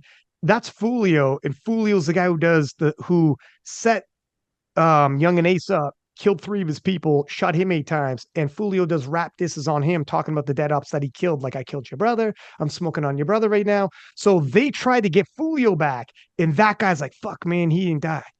Yeah. And so they're talking about Fulio. So it's like full on, Oh, like the hatred they have for each other. That's why they talk like this. They're not talking about like innocent people. They're talking about gang members that killed them. They killed. It's back and forth. Like, you killed yeah. my brother. It's all revenge killings, right? It's crazy. Side story, like I was walking to the gym today, and like this scares me. Like I get recognized in public a decent amount, and I was walking to the gym, and like I just hear Russell, and I was like, fuck. Like, I don't know. My mind immediately goes like, I'm about to get jumped. And I'm like, damn. I turn around, like, what's happening? And it was like 2 dudes in a car. It's like, no, we just want to see what Crep's out, bro. We fuck with your videos. I was like, damn. Holy shit. I literally go, I was like, oh, damn. I thought y'all were about to jump me low key. Like, god damn. Caught me lacking in Houston. Like, Yeah, that's man. oh, God fuck, damn, man. man. That's so funny. No, but shit like Yeah, that. That's a good song. it's fire, man. When I first heard it, I wasn't sure, and then I'll send it to you, man. And it's freaking Young and Ace. He's got so many. He's incredibly talented. Just grew up in. I was trying to explain. Like, have you heard the song "Little Dirk"? I know. Probably, yeah. Yeah. Well, I mean, Little Dirk's crazy talented as well, obviously. Yeah. And he talks about how essentially, like, I know a dude who started a war that he wants no parts. That's one of the lines that Little Dirk has. And just explaining how, like, when you're grew up in a certain neighborhood, the only protection you have is if something was to happen to you, I'll do something and all of us will do something about it and get clapback. So nothing, so you're good like that. So now all of a sudden you're like, oh, like you have a little bit of safety, security in numbers. So you have to do something though. And Little Dirk talks about some dude started a war and now he doesn't want no parts of it. But it's like, hey, it's here now. Yeah. You can't run. And now you don't want to parts, that's fine, but they already hit one of us. We have to hit one of them or else. And it's going to happen. This is already going to happen, man. You can't just back out and run. There's Yeah. nowhere to go. We can't leave because no one wants to be in the fucking ghetto, man. We're stuck here. So you have to be with us, man. And when you think about it that way, when you hear these songs, they're stuck in these situations. And if one of them gets hit, the only security you have is, I promise you I will hit back if you get hit. Then Yeah. they will think twice about hitting you. I promise you this. So then it happens. So they hit. I may not get the guy that hit you, but you hit one of my homies. I'm going to hit one of theirs. And now we're eye for eye. I didn't Yeah. get you. You didn't get me, but we're eye for eye as far as I'm concerned. Now you're going to come back. And then that shit gets out of control. And you see it in these documentaries. And they're like I said, Young and Ace was 18 when 3 of his friends got killed and he got killed That's or so whatever. They're scary. That's young the as thing fuck. too. Because you're that young, you don't give a fuck about anything, and like that's your You don't life. know stuff. Yeah, you're willing to throw it all away just for like fake respect and fake honor, like which is scary. Yeah, I remember like there was like that documentary on Chirac or like the Chicago drill scene and just like how like it's gotten over there. So yeah, and like then academics was a part of that whole thing and like gassing it up and like yeah, Right. it's a scary lifestyle, man. I'm thankful that I'm thankful I just fucking powerlift. Like, oh my god, 100%. yeah, At least guys like Young and Ace, once they made enough money, they got out. So Get out now of it. they live in Houston. Well, But um, shit. I hope he's found peace. don't catch a beef with these fellas. But Yeah. but they got away from the neighborhoods and they were like, okay, like that war itself is over. That's at least if you can get the fuck out of there if you got the money. Chicago was terrible as well. Yeah. That's where King Von and Dirk come from, that Yeah. Chicago drill scene. And it was insane in the boldness. Like we're talking in terms of the killings, and nobody's going to do anything about it. Yeah. Like you will go tit for tat. Like they were talking about Queso, one of Young and Ace's, an incident, full on shootouts in a parking lot, no arrests. And like it was crazy. And this is what's going on. So it's a crazy war zone. He's on Vlad TV as well, obviously. Yeah. No, I need to get back on Vlad TV. I've been missing out on a lot of content. I like sometimes I just run out of shit and I just be like, I'm like, damn, I got nothing to listen to. So like I'm gonna go back on Vlad and start listening to more of that shit. Super Trap entertaining. Lore. Trap Lore is a YouTube channel, and this guy, he's from Britain, but he does documentaries on rap beefs that are real, Mm, and dives in with for real investigative. They're like 90 minutes, 2 hours long. He has mm, one called King Von, the real like rap serial killer. King Von's killed 7 people, and yeah. people don't know about it. When he was rapping about it, it was real. I remember I was talking to Kafwe, my friend at the gym, and actually his wedding tomorrow, and we were talking about. Well, you met Kafwe back in 2019 Worlds Mm, from Team Canada, but I remember I was talking to him about like Tupac, Biggie, and blah blah blah, and he's like, "Yes, that's the thing. These rappers these days, they're not like the guys back in the day where they really were about that life." And I'm like, "Dog, you have no idea. Yes, they are, and it's worse." good Like, work. dog, I'm like, "No, sir, you're Yeah. just not hip to what's going on right now." And Tupac was an actor. He was like more so like that was like a persona. He was like he was like a very artistic, like creative person. It wasn't that thug life stuff was more so like I mean, he was kind of partly like that, but it was more so just like a persona. It wasn't like he was like a full on gangster or anything like that. like he didn't kill people. Death Row Records had bloods that for really real did. Yeah. When People he are was Latin, associated, but not like right? Biggie and Tupac, if that makes sense. But that's like what they portrayed versus like, I mean, now you have like real like killers becoming like rappers. Like that's what it Yeah. is. Versus like rappers like portraying that there's like these drug lords and like these these fucking like snipers and shit. That's not really what they were back in the day. But now it's like, nah, you earn your stripes in the streets and now you come rap about it type thing, which is like, yeah, dangerous, but and scary. It's But it's the craziest shit in the world, man. yeah. And they're, oh, by the way, uber talented. And you listen to some songs, you're like, God damn, I don't know how I feel about listening to it. You're like, I Yeah. don't know, man. This is right. Like that Like, I song, I was don't like, know. I was listening to the song, I was like, this shit catchy, but like it was like kind of scary because you have like the contrast of them like riding around in golf carts and having fun and like doing this fun shit, but like low key they're rapping about shit that like quite possibly they may have done, and it's not like 100% they did. very I got scary. news for you. Yeah, 100% they did. And the names they're dropping are really dead ops. However, the dead ops we're talking about are also murderers and killers. Like yeah, the documentary I'm talking about tells you about who's who, and like there's a gangster movie called Road to Perdition where Tom Hanks's character is talking to another guy, being like, he's a bad person. He killed somebody. I gotta take this guy out, blah, blah, blah. And the guy says back, there are only killers in this room.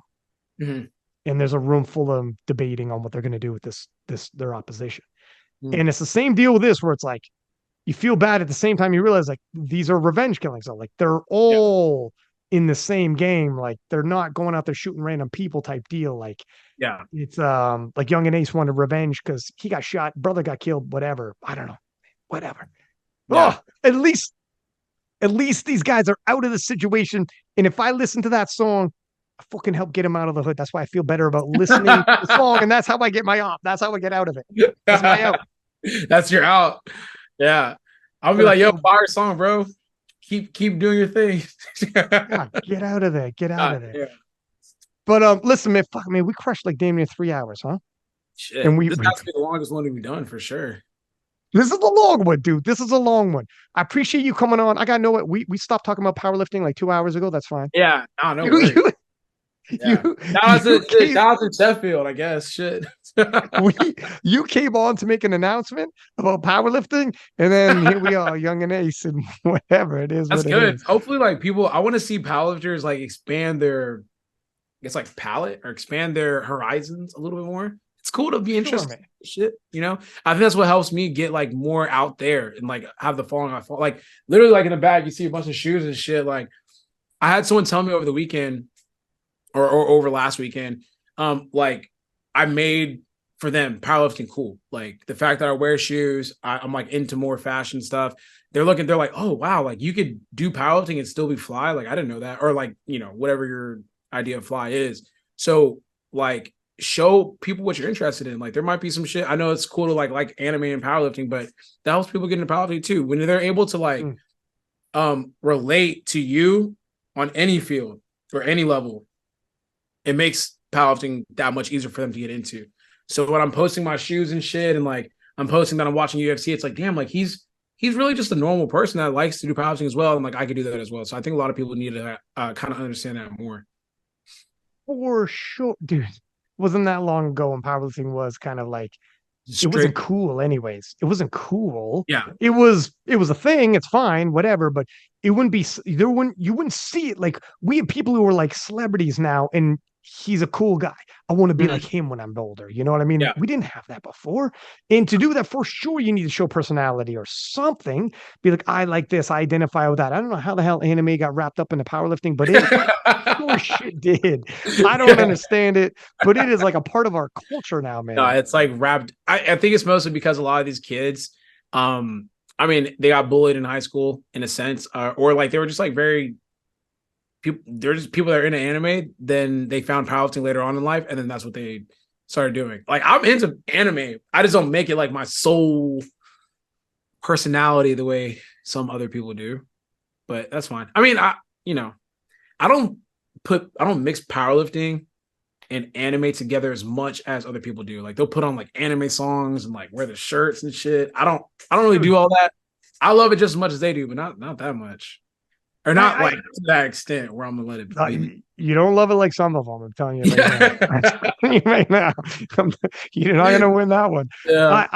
I talk to like there's so many people like Penna to like Kaiko to like whatever. The list goes on and on about anime people, and I'm like, whatever. Let me try this. Let me try anime because everyone's this is like sounds like your fucking conversation when you're talking about a lady who does anal, isn't it? Look, let me try. I'm gonna try it myself. Let me try this. Everyone's talking about it. So, anyways, um, I gave it a go, man, and freaking it just didn't like it didn't ring to me. I'm like, I don't know what it is. Yeah. Everybody's doing it. You know which one I you don't try know. to start, or What's that? do you know which one you try to start, or like which one you were trying to watch, or Yeah, get out of my head. We're talking about anal right now. Go. bro, are you like horny? What's Are up? we Like are we talking are we talking anime, man? What the fuck are we talking about? no anime, man, anime. But um which one did I try? Goblin Slayer. Someone said That's Goblin Slayer to me. it's like a horrible anime to Is start. That sounds like a deep cut. That sounds like something you should like. That's like, hey, I've never listened to rap music. Wish I listened to, and you put them on some like super deep cut shit. Like, I put you onto. I don't know if you're familiar with Griselda, but it's like, hey, I've never listened to rap music before. Who should I listen to? Oh, Griselda. Like, you probably don't even know who that is, but it's like they're super like underground. mm, Like if someone asked me like, oh, like I've never listened to hip hop, who should I listen to? I would say someone like a Kanye West or a Drake because it's yeah. like there's more bridges that could be kind of tied to that versus like fucking I don't even know what Goblin Slayer is, and that sounds like some deep cut ass Dude, anime. it's some deep cut. It's the thing is like I don't know, man. I'm not used to the way anime is like the animation of anime. It's pretty crazy and It's different. wild and like It's not like a cartoon. Yeah. it's not a cartoon, man. It's just not, I don't know, man. It just escapes me. But some people are so crazy into it and love it, the art behind it and everything. And I'm like, Yeah. this shit just isn't for me. But it is so interwoven with powerlifting. When I tell my friends who are outside of powerlifting, they're like, what? What the fuck does that got to do with powerlifting? I'm like, you don't know. I don't Yeah. know. I Yeah. really don't. But I'm It's weird more so because the I don't watch people. it. yeah, it's most of the people that are in it because they're so obsessed with anime. Like I mean, mind you, I'm the same fucker that has like a fucking anime drawing of myself as like my profile picture, mind you. But yeah, it's just I think what it is that for me too, like anime is actually pretty motivating because like these characters are like fictional characters that like they're almost built to be motivations and like it's not that they're perfect, but it's like sometimes I'm training and I'm like, I need to train hard like fucking Naruto did. Like some shit like that. Like before every single powerlifting meet, I watch Naruto fights to like motivate myself. Cause like, Really? yeah, it's like Rocky stories. It's just animated. That's what they all do. Yeah. They talk about it like that. They get inspiration from it and listen to theme songs. So it is like it's a Well, I don't storyline do of the them. theme song shit. That's not me. I listen Okay. to yeah, I listen to music. The theme song stuff is a little intense. I don't get like fucking pumped and motivated off of that, but yeah. I'm listening to Young and Ace Who I Smoke, man. Yeah, I'll listen to That's something closer to that versus like anime music. But yeah, it's more so like the stories being told. Like if I were to put you on anime, I would tell you to watch Naruto. That's like my personal goat, like my favorite one of all time.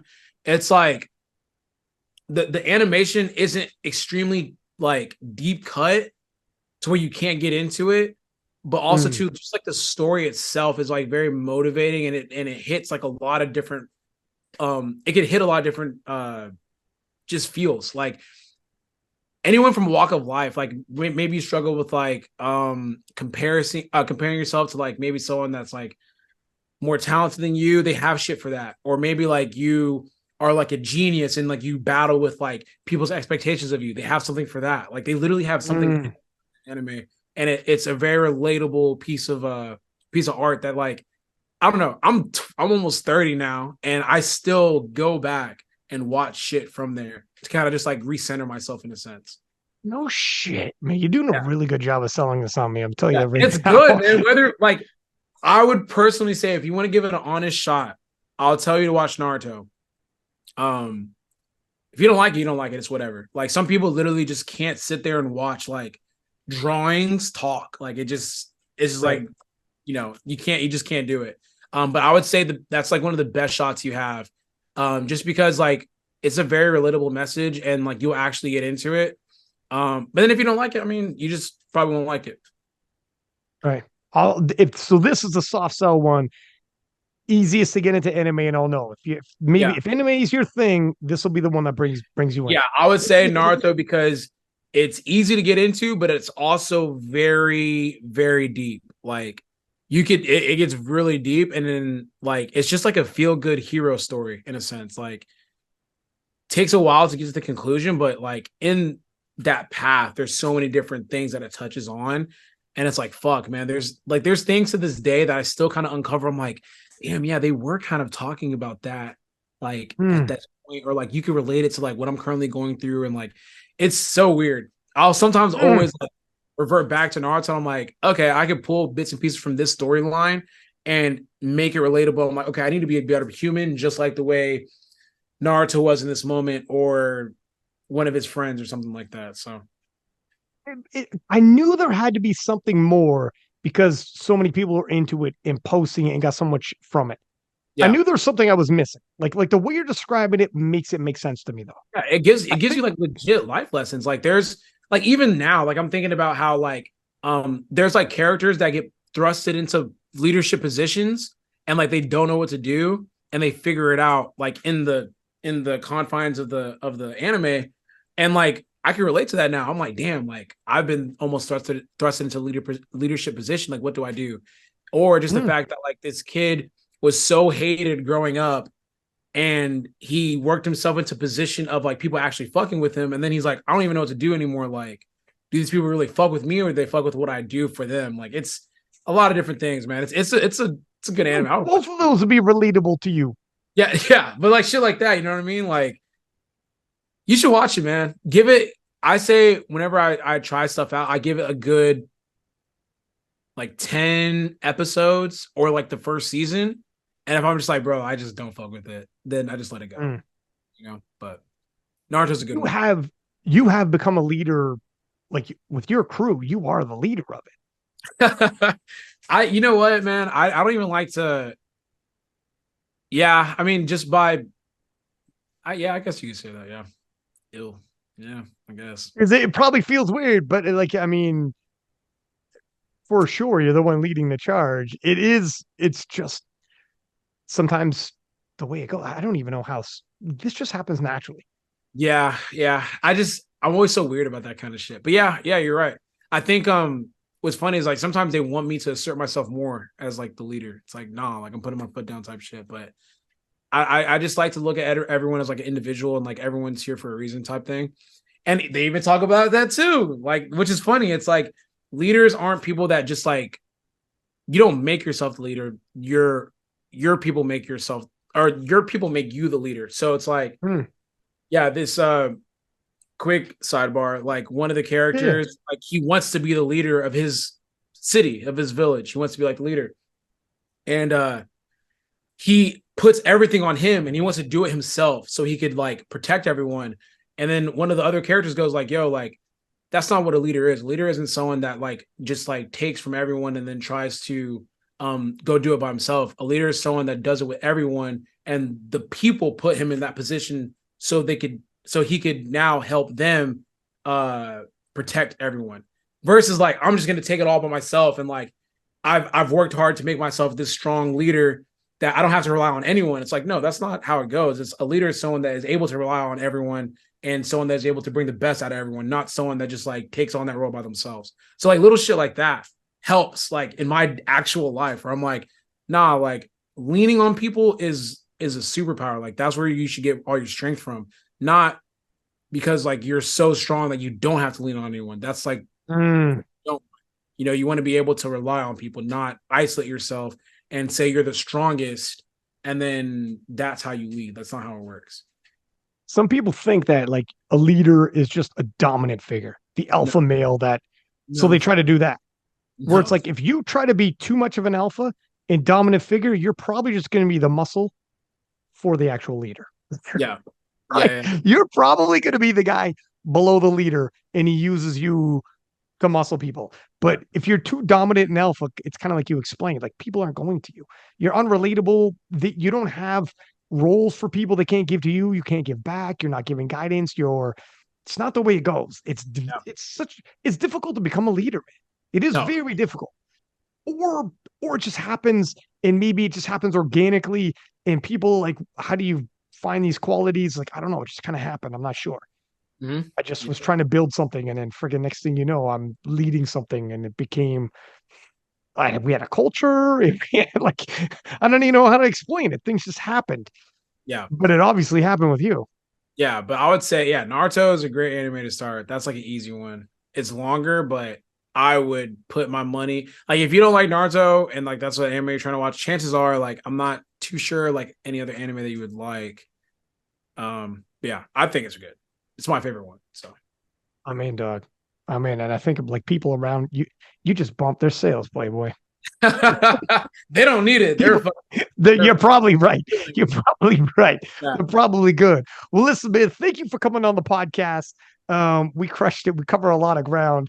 Yeah. I'm gonna Google that and I'll take a look at it tonight. It's on And Netflix, bro. I'll check. Okay, there it is. There it Yeah. is. And I don't know when I'm gonna see you again next, but we'll keep in touch. And good Yeah, for luck with sure. the podcast, man. I'll be Thank keeping you, man. my eyes out, especially the Taylor Atwell one. It's gonna be fucking fire. Yeah, I appreciate it. I I can't. know You already dropped the Taylor Atwin one. I'm about to tune into that probably. it's on. I also got the one where he talks about his background. Yeah, I Is the listened to one that right one after too. Shep. That Mm-hmm. one's right after Sheffield. Mm-hmm. That one he goes deep. Yeah, So yeah, it's almost like some research for yourself if you're gonna talk about stuff. But yeah. Say less. it's fire, man. You guys are gonna get along good. Like you Yeah, two, that's gonna be can't miss for people in the powerlifting world. yeah. Like It's gonna. that is I'm worlds excited for that. collide right there. Oh man, I'm excited as shit to see you two sit down and have a conversation. Mhm. I've had conversations with you guys individually. It's different when like you're a sports fan. When you see two Yeah, goats of a sport sit down and just those two goats talk yeah. in real life, not on Zoom. Mhm.